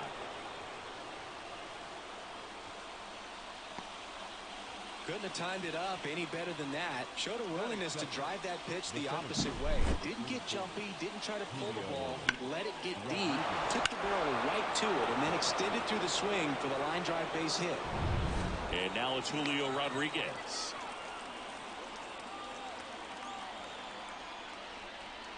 In for a strike. It's 0-1.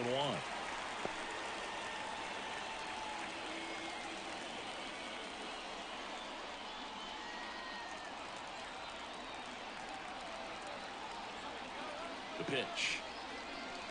Strike two. Got to be careful here. This is the type of hitter that can punish you even with pitches outside the zone. Ripped on the ground to second. The feed for one. And two. In time to first for the double play. Well, very fast developing play right there. No margin for error. Nice double play on a fast runner up the line.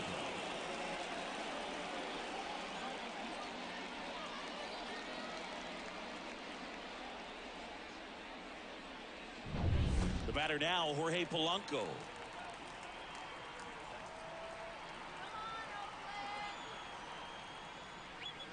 That clips the corner. No ball. 1 strike.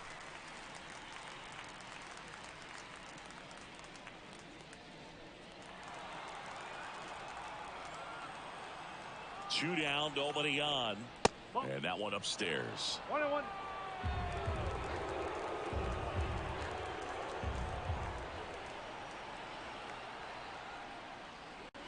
Backed off the plate that time. Straighten him up a little bit.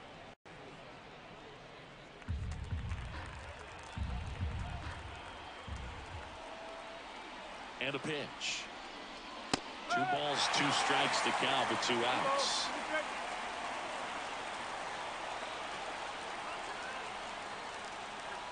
And down on strikes.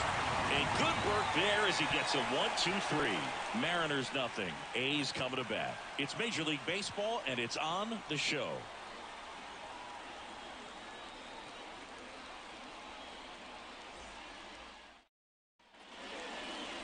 Back here in the East Bay. And today's starting pitcher, Luis Castillo. Great sinker. Although it's not his primary pitch, it's really a pitch that he can go to. Misses the barrel of the bat, gets ground balls, and lets the defense work behind him. Striding to the plate now for Oakland, Ryan Noda. The first baseman, Ryan Noda. The line to kick the pitch. Out towards right center field. Haniger has a beat on it. Puts it away for the out. And time now to check out the A's lineup.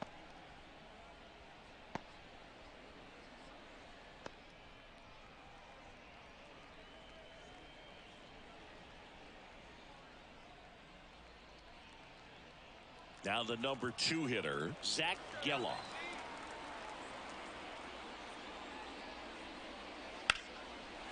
And a base hit on the line.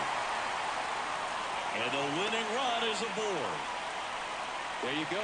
Winning run is aboard with 1 down. Really solid swing right there. He got a pitch that he knew he could handle, allowed himself to stay back just a tad bit longer, and he hit the ball on the screws. And now a chance to maybe get creative on offense with good speed on first. One down. Next is the designated hitter, Brent Rooker.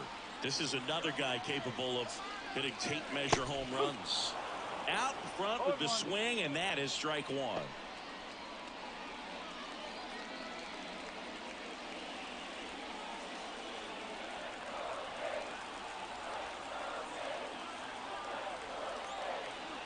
The kick and the pitch. Runner goes. Out to short. Jumps. Throws. No chance at the double play with the runner in motion. That's a good piece of hitting right there. The job was to move the runner up and give your team a chance to score the go-ahead run. That's exactly what happened. So you better believe your teammates are happy with you after that at bat. So here's Brown at the plate.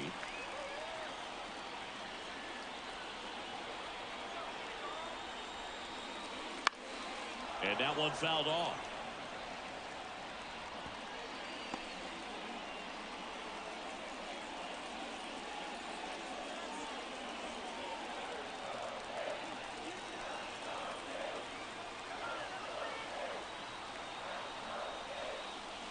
Breaking ball inside.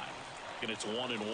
Some activity in the Mariners bullpen. Carlos Vargas appears to be getting ready for manager Scott's service. Vogt warming up as well.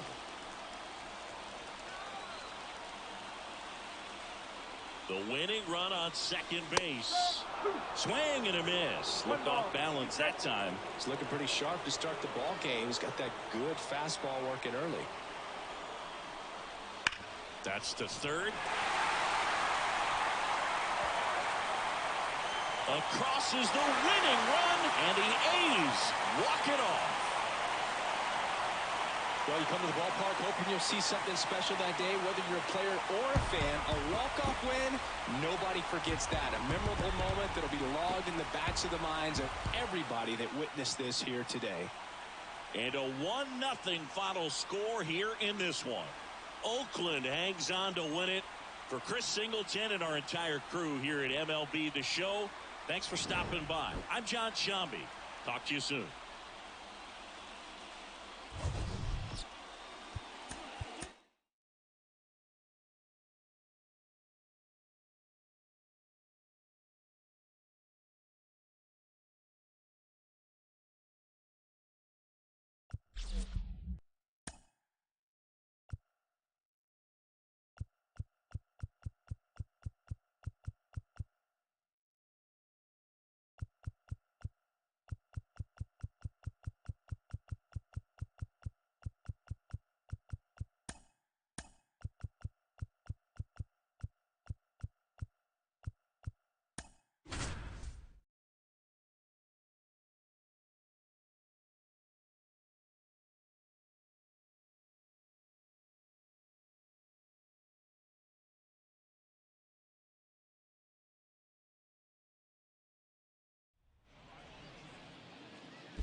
Welcome from the home of the Mets, Citi Field in Queens, New York, Interleague Baseball on MLB The Show. It's the Boston Red Sox going up against the New York Mets. First pitch coming your way next.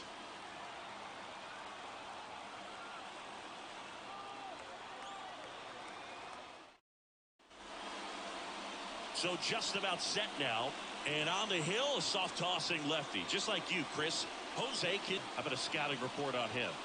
It's always interesting to see how he utilizes all of his pitches and how many of those he has a good feel for on that given day. When he's right, he's really able to keep hitters guessing, and all of his stuff seems to be coming out of the same arm slot, the same tunnel, and that can make life very difficult on his opponents. And that one fouled off. First pitch, 7 o'clock. Kicks and fires. Fought off foul.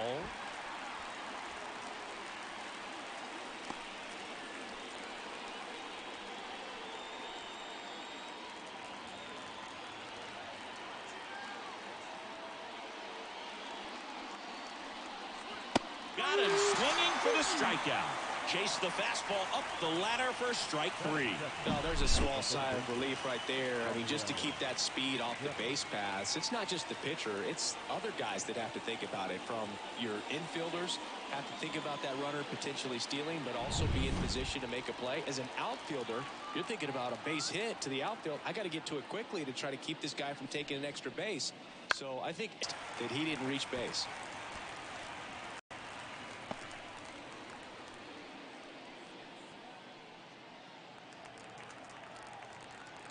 And now the lefty.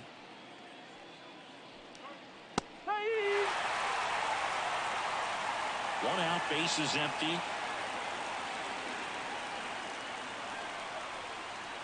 That one not close. Ball 1.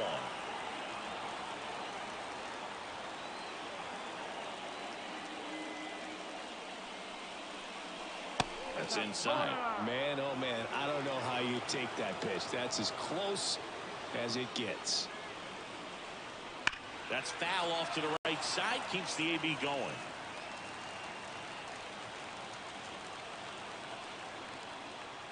One down, base is empty. Gets a piece there. We'll do it again. The wind of the pitch. Got him swinging for the K. Couldn't catch up to the heater. Well, he should get some fist bumps when he gets back into the dugout, because even though he strikes out, he saw a lot of pitches and he battled. And this is a long haul where you're trying to get that pitch count up as early as possible. So gave the guys behind him an opportunity to see what's working for this pitcher or not. But I tell you what, it's a nice job right there.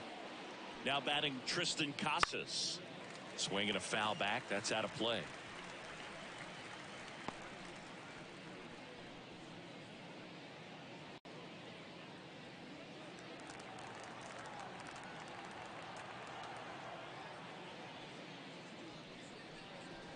Fastball for a strike. 0-2. 2 outs, base is empty. Ball 1 there.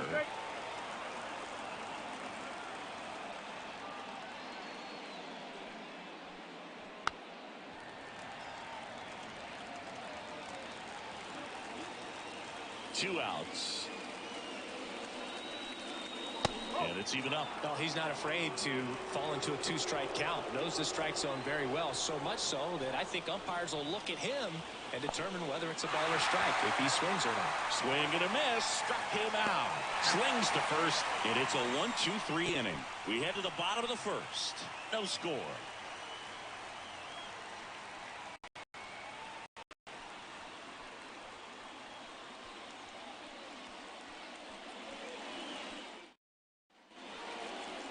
Back here at Citi Field. And today on the hill, Nick Pivetta. What's the scouting report on him?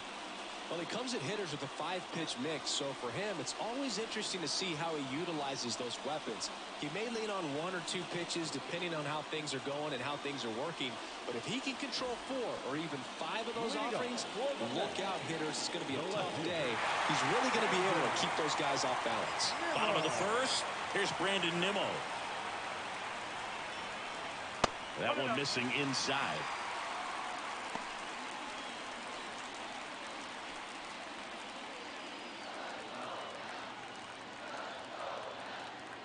The 1-0.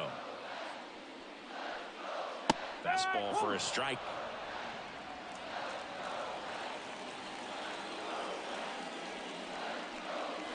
Next offering is in for a strike. Backdoored him with a breaking ball.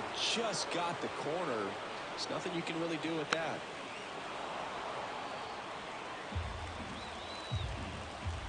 Righty delivers. And that's outside. 2-2.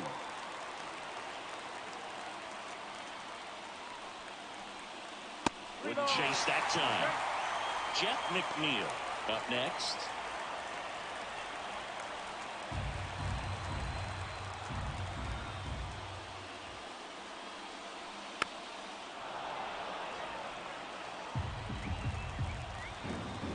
Three balls, 2 strikes the count. Knocks that one away, and we'll do it again.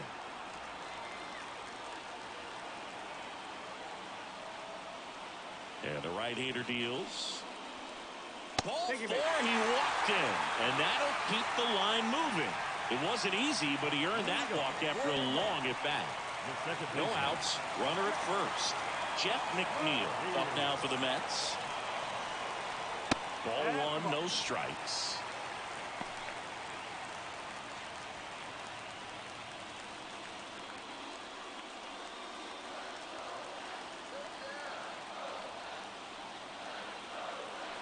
Runner takes off. High fly ball lifted in the air, right field. And there's one down. Batting third, the shortstop. Here's a Mets lineup now. This is a veteran-led lineup right here. A lot of players with plenty of experience, Singy. Yeah, no doubt about that, Boog. These guys have been around the game for a long time, and they may not have the flash that they once did, but they've got the wisdom to be able to understand different situations, be able to think with the opponent and sometimes in front of the opponent. And you always seem to see a team like this. They come to the ballpark, they know how to get down to business, and they understand what the job is at hand.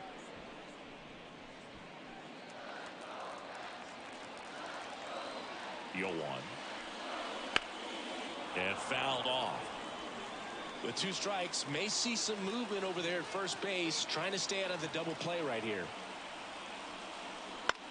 And that one is lifted in the air. He's under it. 2 away.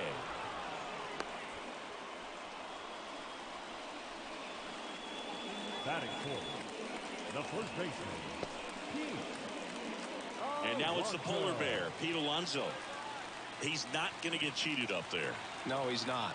He's looking to do damage with every swing he takes. And the first pitch misses for ball 1. No strike. Nimmo off of first with 2 away.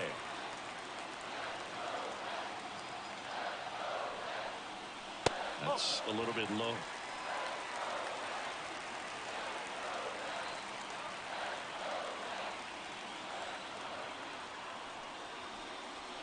That one misses.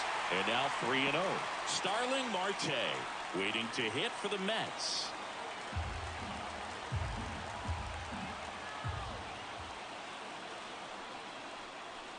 And now 3-1. 3 balls, 1 strike.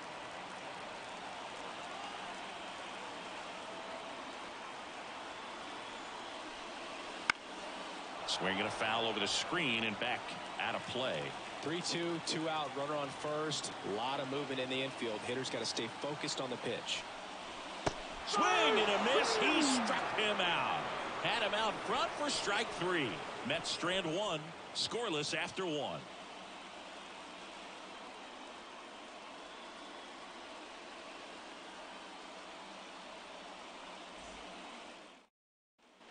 Top of the second, and now the DH, Masataka Yoshida. Masataka Yoshida. Here comes the pitch. In there at the knees for a strike.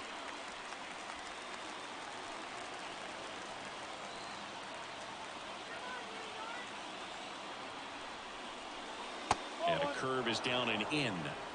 Matthew Ross umpiring behind home plate for us in this one. He's got a reputation for having a bit of a wide strike zone, Chris. Yeah, no doubt, Boog. He rewards pitchers when they're working the edges and sometimes a little bit beyond that. So for the hitters, just have to really be aware. Don't miss your pitch when you get it early in the count. Headed towards the corner. Marte sizes this one up. He's got it. Runner tags at second. And he's in safely at third with 1 out. Batting fifth, the shortstop, Trevor Story. Making a move at third and on to run for the Red Sox, Bobby Dahlbeck. Here's Trevor Story. Well, first base open. Really no reason to pitch to this hitter right here. Put him on, have the force at second first, perhaps get an inning-ending double play.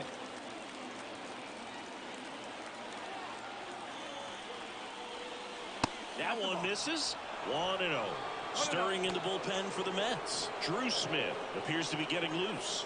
Lopez also getting ready.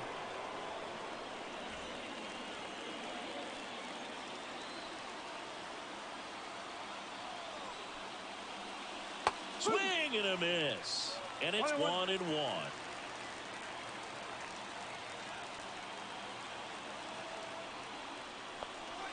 To the left side, but it is well foul. One away with a runner at third.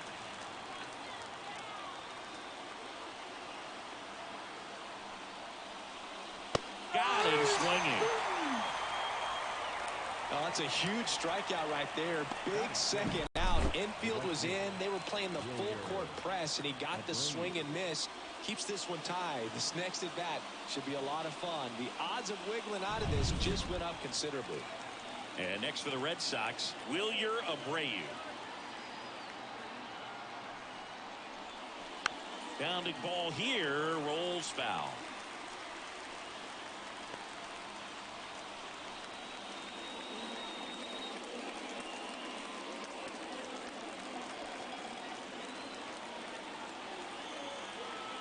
Two outs. Late swing, foul to the left.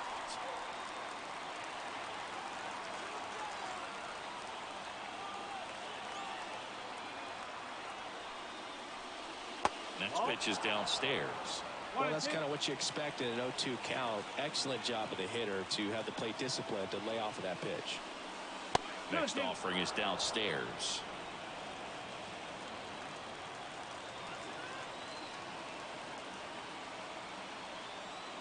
Kicks and deals.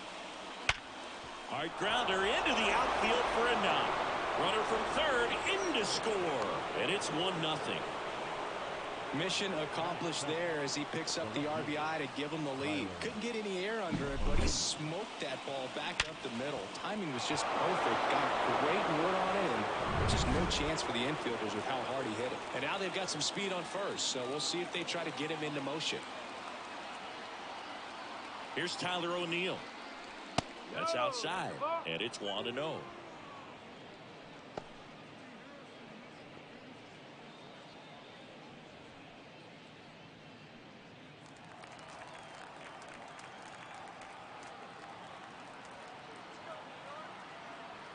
Runner on the go.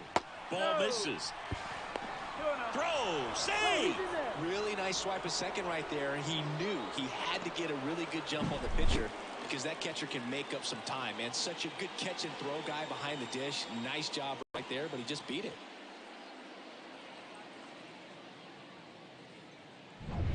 Two outs and one in scoring position.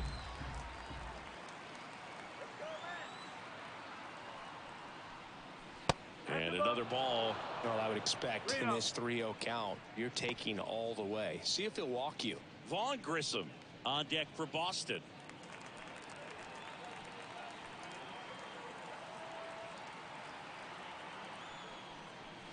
That one finds the zone, and the count is 3-1.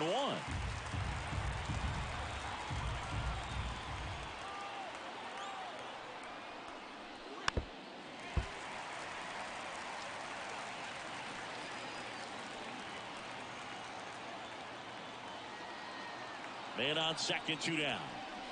Fights it off. He'll see another.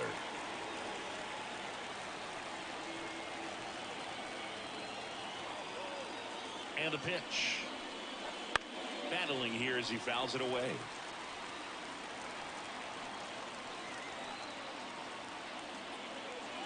And a payoff pitch. And ball 4, 2 aboard. That's a great at bat. He saw a lot of pitches and earned a walk. Well, that's a nice job of grinding out that at bat. Saw a lot of pitches and ends up drawing the walk. Very gritty. And with 2 down, the Red Sox. The early lead. Vaughn Grissom up next for the Red Sox. First pitch, and he just misses.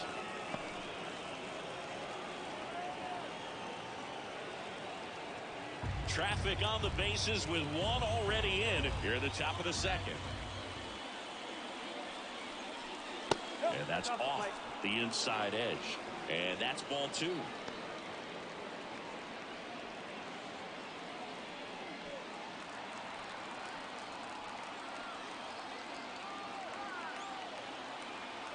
The pitch. Connor Wong to bat next.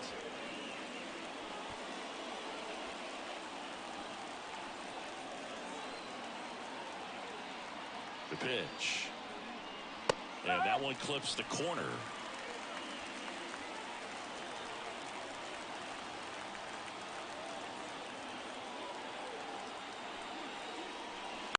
Here's a high chopper. Baden. They get the force. They limit the damage here. But the RBI single pushes across a run. It's now 1-0. You're watching Major League Baseball on. Now into the game, Bobby Dahlbeck. He takes over as the new first baseman. Number 29. Starling Marte up to hit.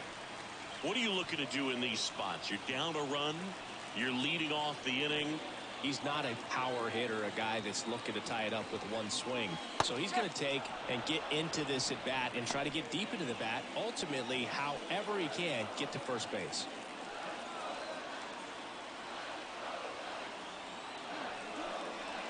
Swings through that. Go two.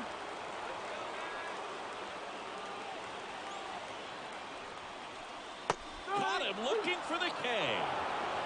Well, that at bat seemed to be over as soon as it started. 3-pitch strikeout. You've got to be better at the plate right there. At least to foul something off, extend that at bat. Making a move at second base. Mets going with a pinch runner. Tyrone Taylor. Now it's DJ Stewart.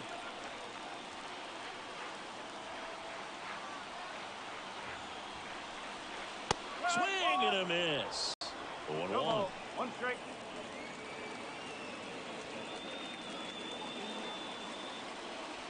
With the tying run at second, and the home team trying to pull it out. Not even close there. And now it's even 1-1. Action in the pen down there. Kenley Jansen, the closer of the staff, is throwing.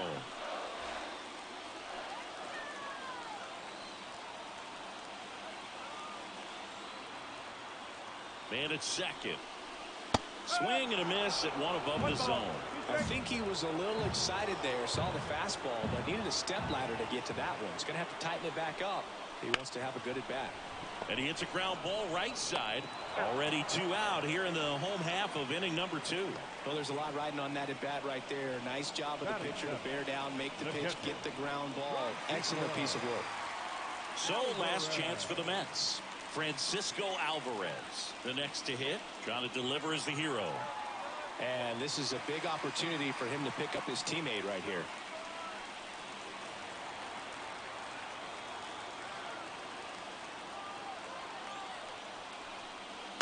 This one chopped on the ground, but foul. With the tying run at third, winning run at the plate, bottom half of inning number 2. Next pitch misses, and it's a ball and a strike.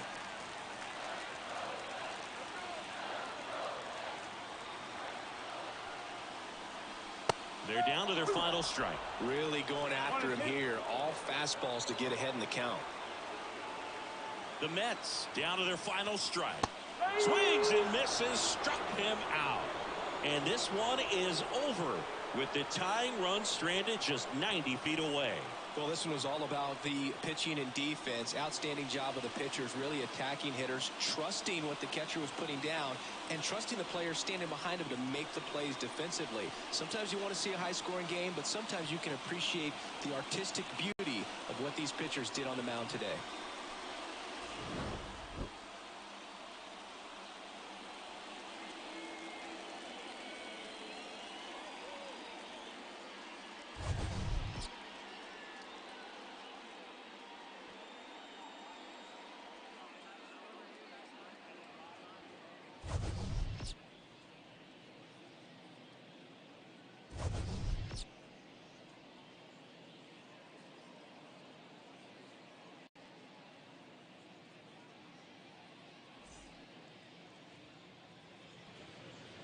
The final line score for our ball game tonight. For the victorious Boston Red Sox, 1 run on just 1 hit. No errors. They left 2 runners on base. For the Mets, no runs on no hits. No errors. They left 2 runners on base. Time of the ball game, 2 hours and 20 minutes. Thank you for joining us here this evening. We remind you to please drive home safely.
Here at the friendly confines, Wrigley Field, we've got baseball on the show. It's the Pittsburgh Pirates and the Chicago Cubs.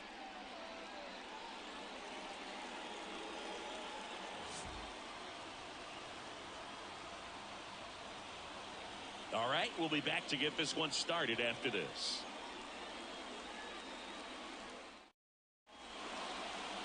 Almost ready to get underway. And today's starter, Justin Steele. Well, the hammer is in effect, and he sets it up so nicely because of the velocity on the fastball.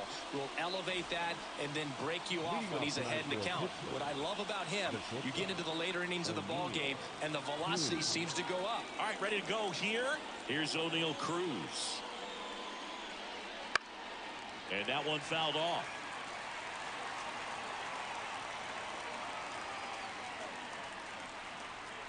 In there at the knees.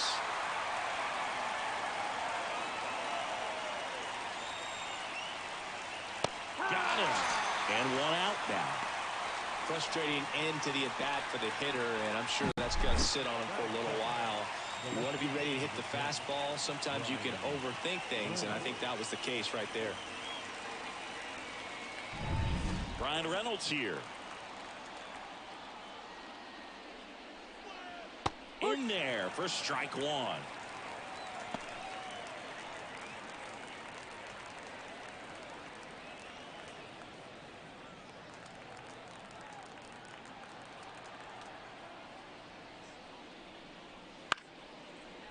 Liner to second and picked on the hop. In time to Bush, and they take care of Reynolds for the out.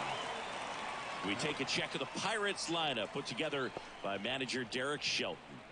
The sluggers in this lineup might not be too happy about the fact that the wind is blowing in today, Chris. Yeah, and you hear pitchers talk about how good it feels when the wind is at their back. And for hitters, you almost feel like beyond just the pitcher coming at you, you've got this other force coming against you. So important to try to get on top of the ball in terms of hitting line drives, maybe really hard ground balls with a good exit velocity that'll get you a base hit, because it's very frustrating. You just hit one on the screws, think it's going to go out of the ballpark, and a guy is camped underneath it in front of the warning track. 2 down, nobody on. Swing and a miss, and that is that. We're midway in inning number 1. No score. Back here at Wrigley Field, and today's starter, Mitch Keller. Chris, what are you looking for from him? Well, this guy featuring that straight four-seam fastball, but off of it throws the cutter, and really he's most effective when he's using that cutter off the four-seam fastball just to miss the barrel of the bat. Not always going to see the swings and misses, but if you can somehow get weaker contact, you have a chance to collect some outs. Now, it's going to look the same until the very last second, so hitters are going to have to make a decision and hope that sometimes they're able to guess right.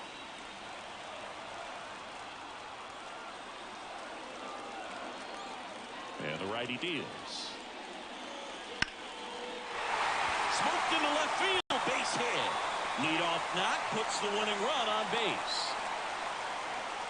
He was all over that one. Just a solid swing right there. Caught it out front and ripped it into the outfield for the base hit. Those always feel great.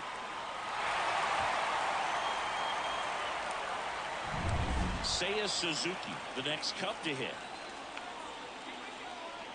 Keller checks on first. Back standing.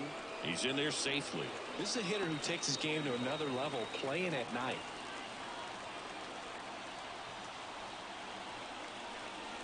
There's a strike at the knees, and it's 0-1.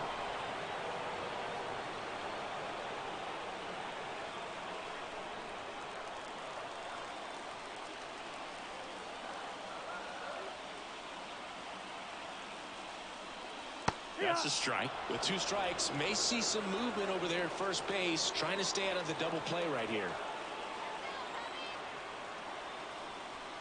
That one outside, and the count is 1-2.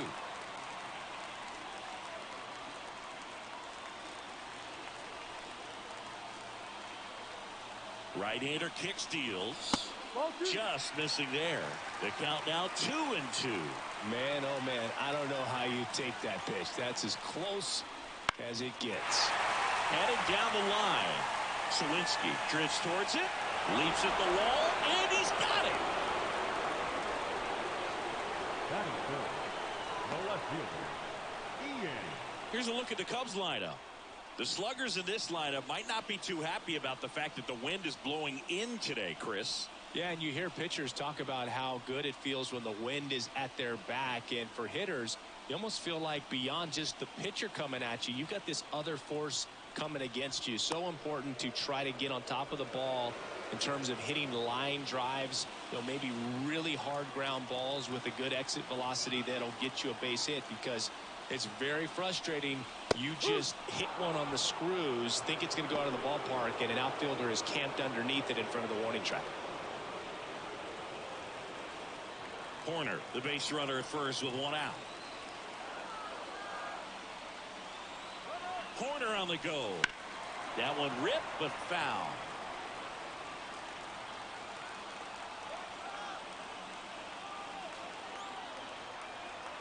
And a pitch. That one 95 to finish him off. And up to the plate comes Cody Bellinger.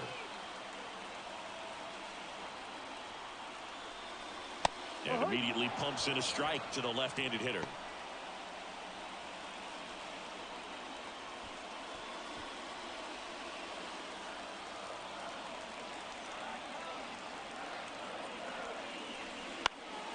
Fouled off. He was late.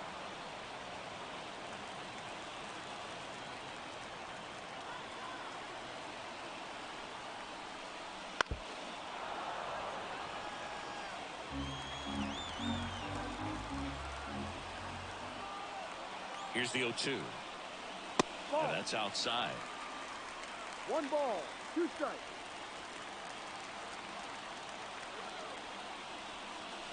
Swing and a miss. Struck him out. The high heat, too much on that one. An inning in the books tonight. And we're scoreless here on the show.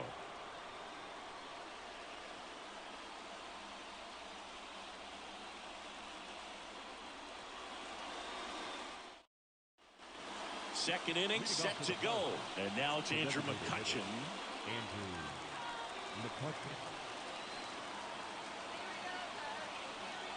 Steele back to work. And ball 1.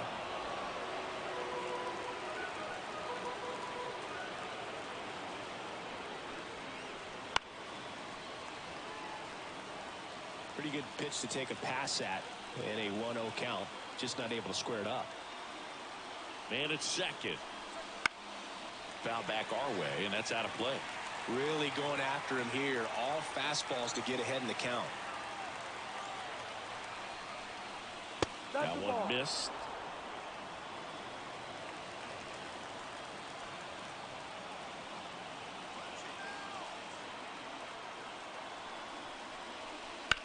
Ripped on a line. And no one can get there. Here comes Hayes around third. He'll score, and the Pirates take the lead. 1-0.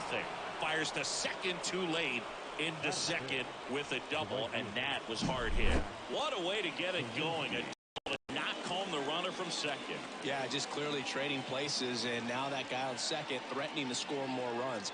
Good clutch hitting to lead off the frame.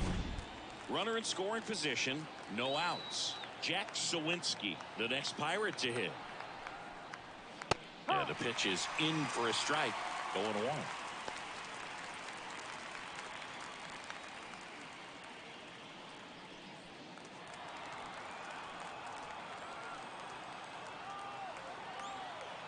And here it comes.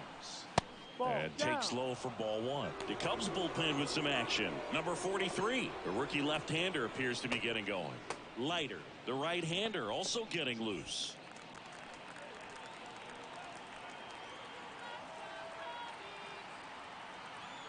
And a pitch. A little out front there as he swings through it. Man, he really sells the changeup with that arm action.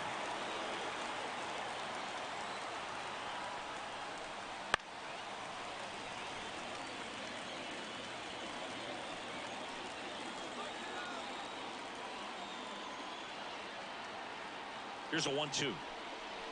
And another ball.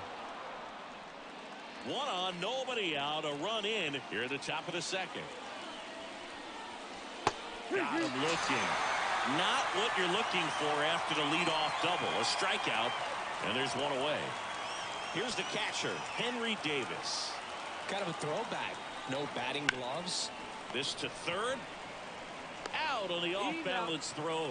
Fastball grooved right down the middle. Usually a lot of damage done with that pitch. A hard grounder, but he wanted to get that ball in the air, maybe drive it into the gap. On the north side of Chicago, John Sciambi and Chris Singleton. Here's Rowdy Tellez.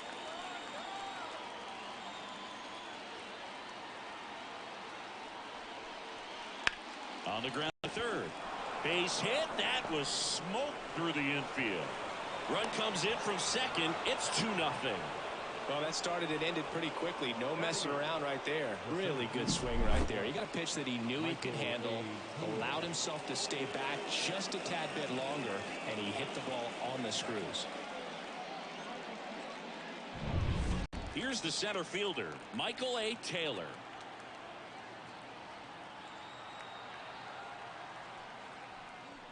First pitch doesn't find the zone.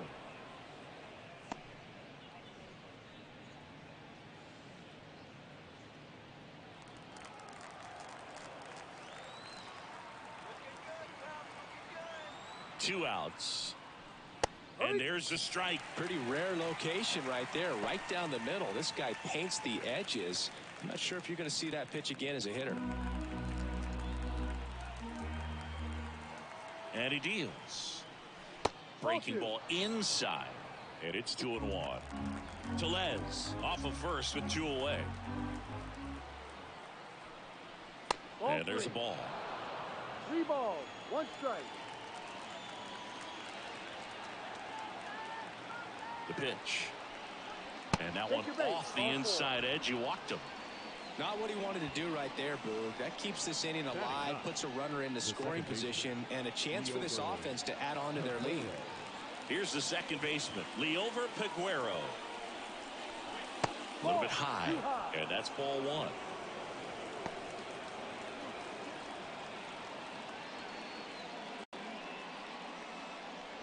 Two outs. Couple of base runners at first and second. And another ball. Good spot for the hitter. Definitely has the advantage in this count with runners on. Look for him to be aggressive on this next pitch.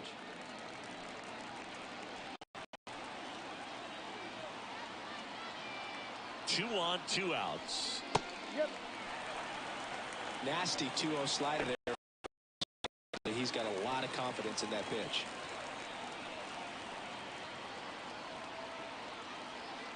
Kicks and fires. Now a screamer into the outfield. Fair ball. Rounds third, headed for the plate. 1 run in. Here comes another. The relay to the plate, and he's out. But 1 run does score in the play before the inning ends. 3 runs on 3 hits, no errors, and a runner left. We go to the bottom of inning number 2. It's the Pirates 3 and the Cubs nothing.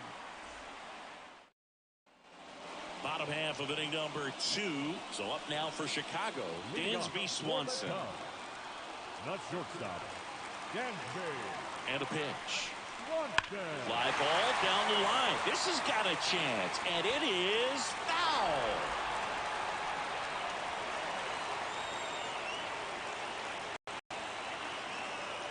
The pitch. That one hit to right. Sawinski gets under it. Brings it in. Runner tags at second. And he makes it up to third with 1 away. Batting 6, the designated hitter, Christopher Morel, the next Cub to hit. You have to find a way to score the runner from third, especially with less than 2 outs. Wait for the pitch you want and hit it as hard as you can.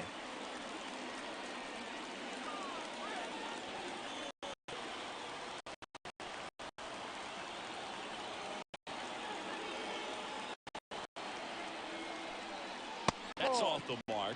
Ball 1. Bullpen action for the Pirates. David Bednar loosening up in case he's called upon by Derek Shelton. The Pirates trying to close out a 3-run lead. Bottom half of inning number 2. Wouldn't chase that time.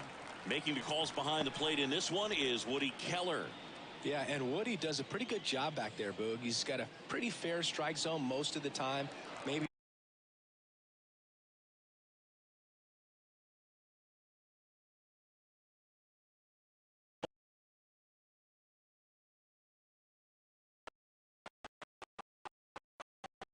And the right-hander deals. Runner on at third, one gone.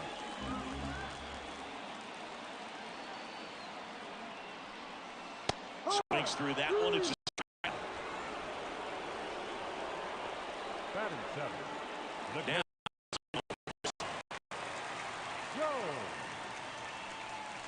First pitch swinging. No ball. One strike.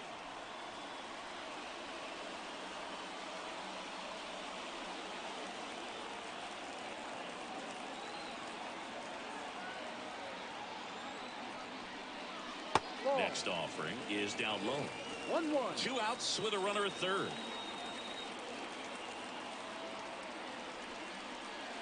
Swing and a miss. Chased it out of the zone. Oh, that's that slurve right there. He threw it extremely well. I'm talking about just a ton of break. That's a base hit as a run scores. Puts a run on the board and picks up an RBI. That pretty much split the zone down the middle, and those are the ones where you got to make them pay.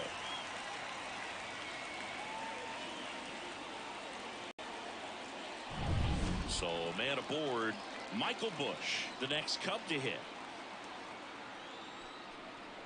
And the first pitch misses for ball one.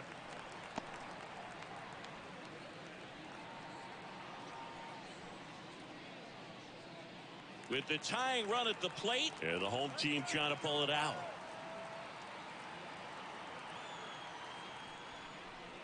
Fouled off left side.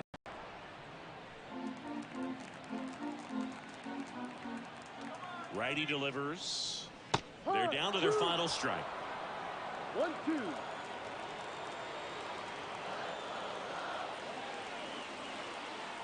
One strike away. Got him, and that's the ball game. Kind of a strange win, only 3 hits, so they definitely weren't firing on all cylinders there. Great pitching, really kept them in it and gave them a chance. And your final 3-1 for Chris Singleton and our entire outstanding crew here at MLB The Show. I'm John Shambi. Thanks for joining us.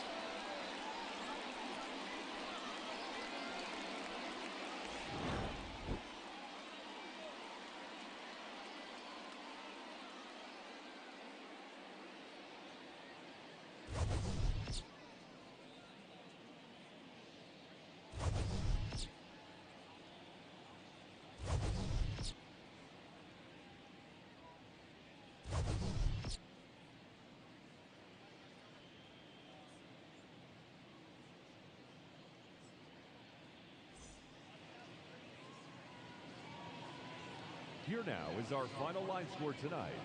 For the victorious Pirates, 3 runs on 3 hits, no errors. They left 2 runners on base. For the Cubs, 1 run on 2 hits, no errors. They left 2 runners on base. Time of the ball game.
Inside the new home of the Rangers, Globe Life Field in Arlington. We've got open-air baseball for you on the show.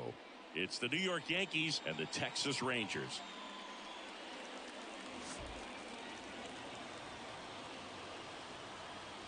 First pitch coming at you right after the break.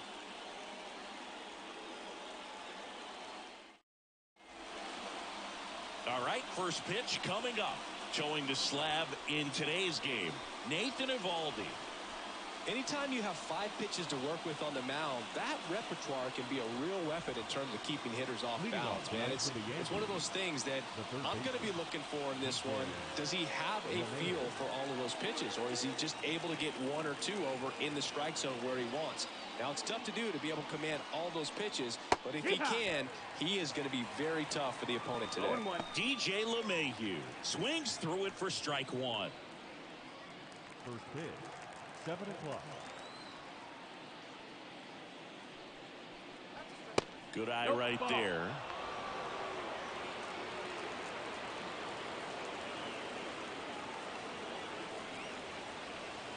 That's a strike. 1 and 2. 1 ball, 2 strikes. The wind of the pitch.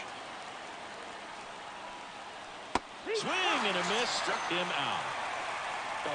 Was way out of the zone, and for me it just comes down to not seeing the pitch out of the hand, not tracking it into the zone, and then also being a little bit anxious, not confident in your 2-strike approach. And so when a guy's in that position, you get him to commit early, and a lot of times you get the swing and miss as you did right there. Aaron Judge in now, takes ball 1 off the plate.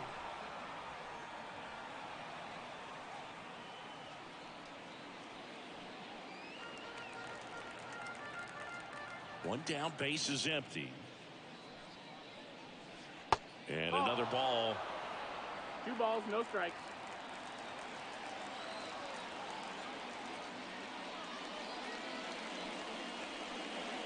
Wouldn't chase that time.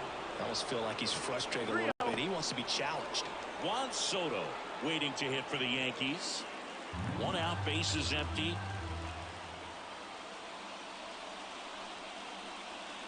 That's a strike. 3 and 1.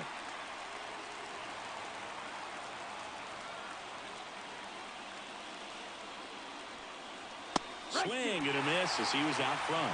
Full count. The pitch. Swing and a miss. Struck him out.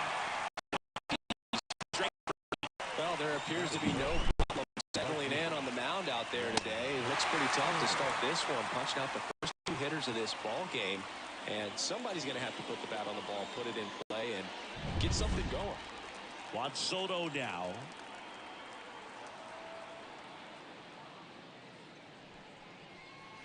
Swing and a miss. That's strike 1. 0-1.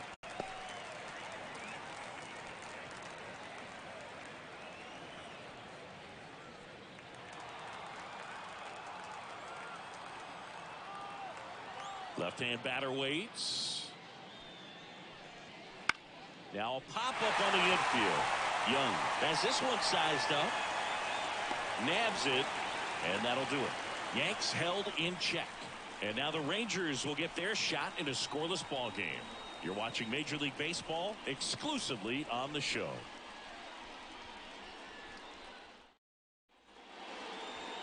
Back in Arlington, and taking the ball for the Yankees, Carlos Rodon.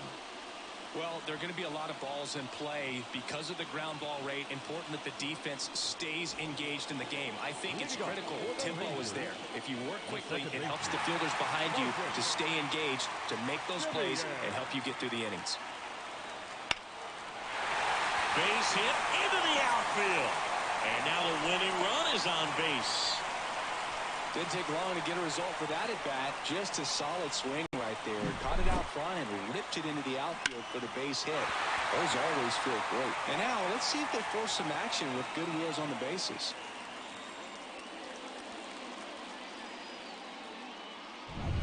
No outs. Runner at first. Now it's Corey Seager. Swing and a tapper that rolls foul.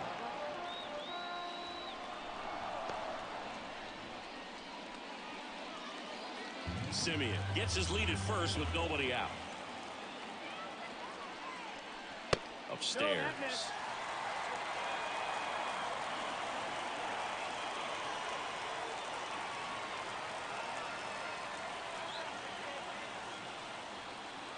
This guy's got good power. With one swing, he can win it for him. With 2 strikes, may see some movement over there at first base, trying to stay out of the double play right here. They tried to get him to chase on a slider down and away.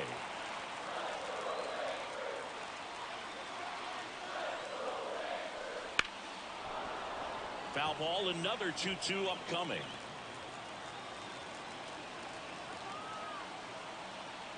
And now the lefty. Inside, just missed. Adolis Garcia in the on-deck circle for Texas. Nobody out, runner at first. Step off, throw to first, and he's back safely.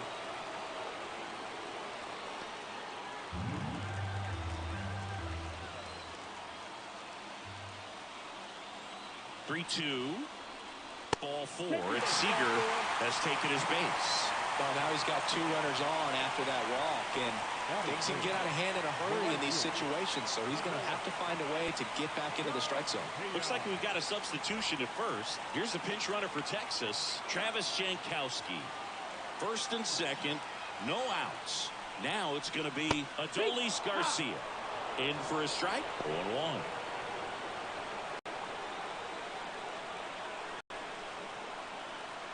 First and second here, no outs. Way inside, and that hit him. Well, he's kind of backed himself into a corner, and I'm sure starting to feel the pressure right now. We'll see if he can bear down and get out of this one. Up next for the Rangers, Evan Carter. First pitch, just misses.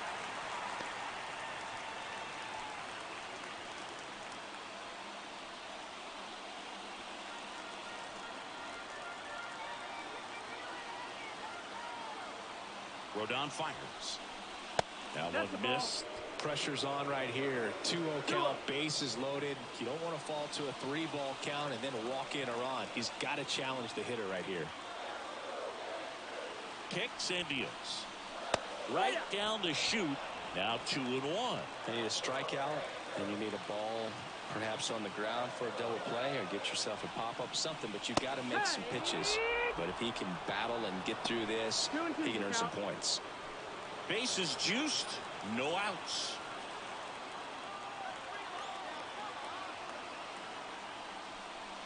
Got him! And that is a big first out. So he needed a strikeout there, and he got it. And now we'll see how they play it defensively. Yeah, now they can move the middle infielders back a little bit, get into double play depth, and look for a ground ball and roll it up, get a big double play, get out of this inning. I tell you what, that was a big strikeout in a spot where they really needed one. Here's Josh Young. First pitch misses. The last thing he wants is to hit the ball on the ground, but I wouldn't expect many pitches up in the zone. They'll be pitching for a double play in this spot.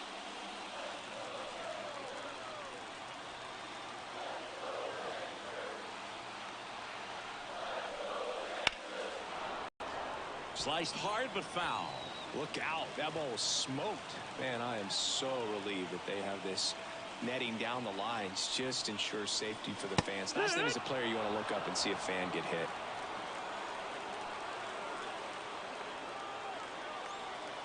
And now it's 1-2.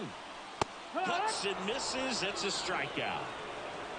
Certainly a strikeout situation right there. The infield playing back, and this pitcher has to step up and get the swing and miss. Really nice job of attacking the hitter at the plate. Pretty big 2-out at bat coming up now. Here's Nathaniel Lowe.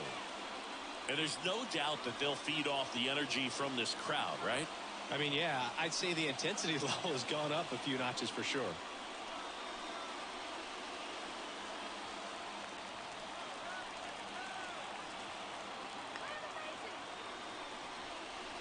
Swing and a miss. It's 0-1. Bases loaded, 2 down. Just missed. You don't want to get beat by a fastball in. And he spits on that one. Right through there for a strike. Definitely got the hitter conscious of the pitch inside. Really think the outer half is open. And a swing and a miss. Huge strikeout there. A lot of adrenaline, we can see it right there, and sometimes you just got to let it out. That's an outstanding job of taking that, executing, and getting out of a tough inning. So coming into the game now on defense, Josh Smith. He's in at shortstop. Number 8. Runner in scoring position, no outs. Here's Stanton now. Well, look out here. He's going to come up ready to swing in this situation. Yeah, the right-hander back to work. That misses. Ball 1.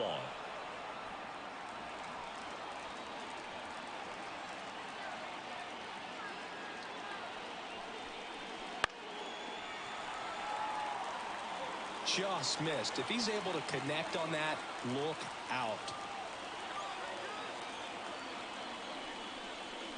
Swing and a miss. In the count 1-2. Love to see it. Power versus power right there.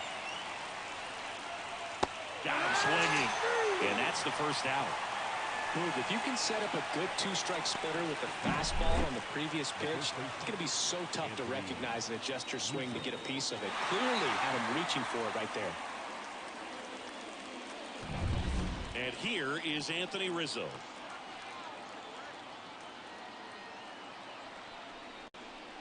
And there's a breaking ball that drops in there.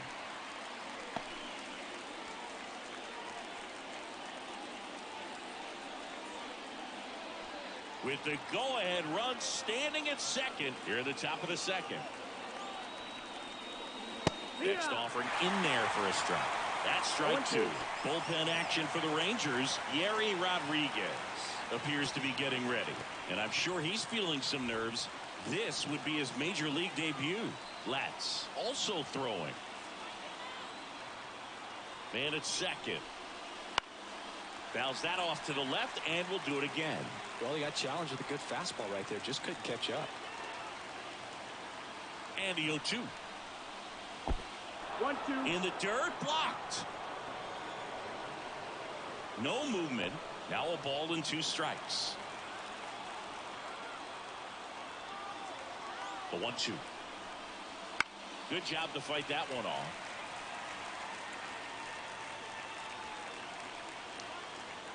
Righty to the plate. And a foul ball. He stays alive. Soto, the runner at second with 1 away.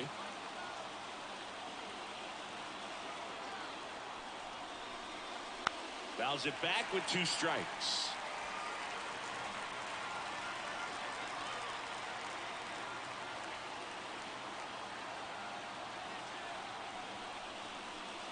He fouls it off. We'll do it again.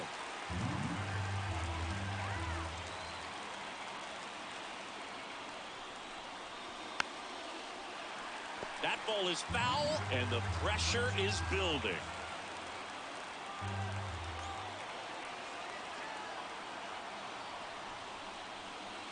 And another ball.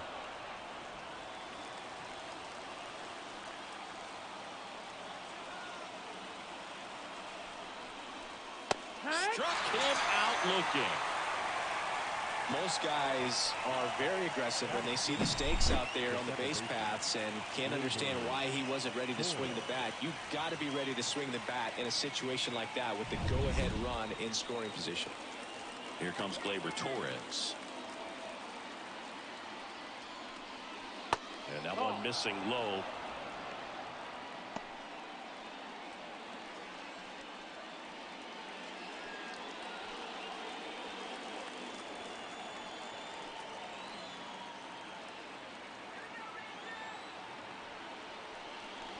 Fought off foul.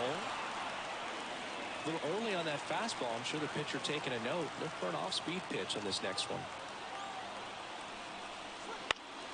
Lifted in the air down the left side. Makes the grab, and that's the inning. 1 left for the Yankees. We'll go to the bottom of the second. No score.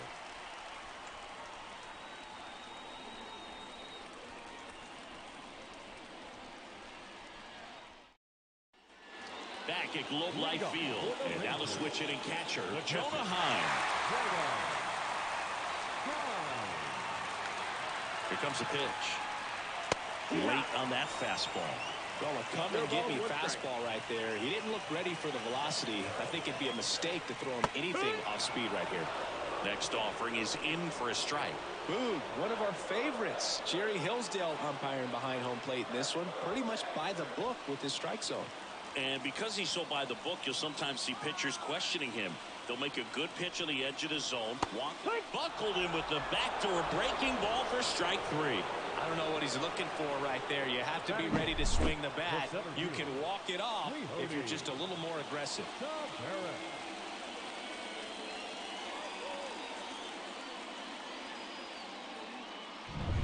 Here's Leody Taveras. And fouled off.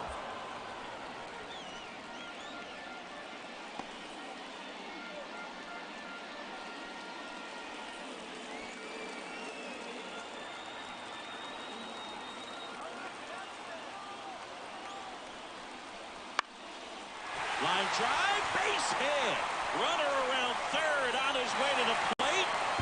Throw not in time, and they walk it off. So exciting to see a team walk it off. Not so much fun if you're on the other side, but what a great way to win. This team is celebrating, and this win is well deserved. The final 1-0 for Chris Singleton and our entire crew. I'm John Shambi saying so long.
The final line score for our ball game tonight.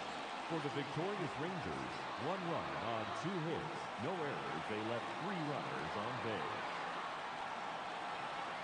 For the Yankees, no runs on no hits, no errors. They left 1 runner on base. Time of the ball game, 2 hours and 20 minutes. Thank you for joining us here tonight.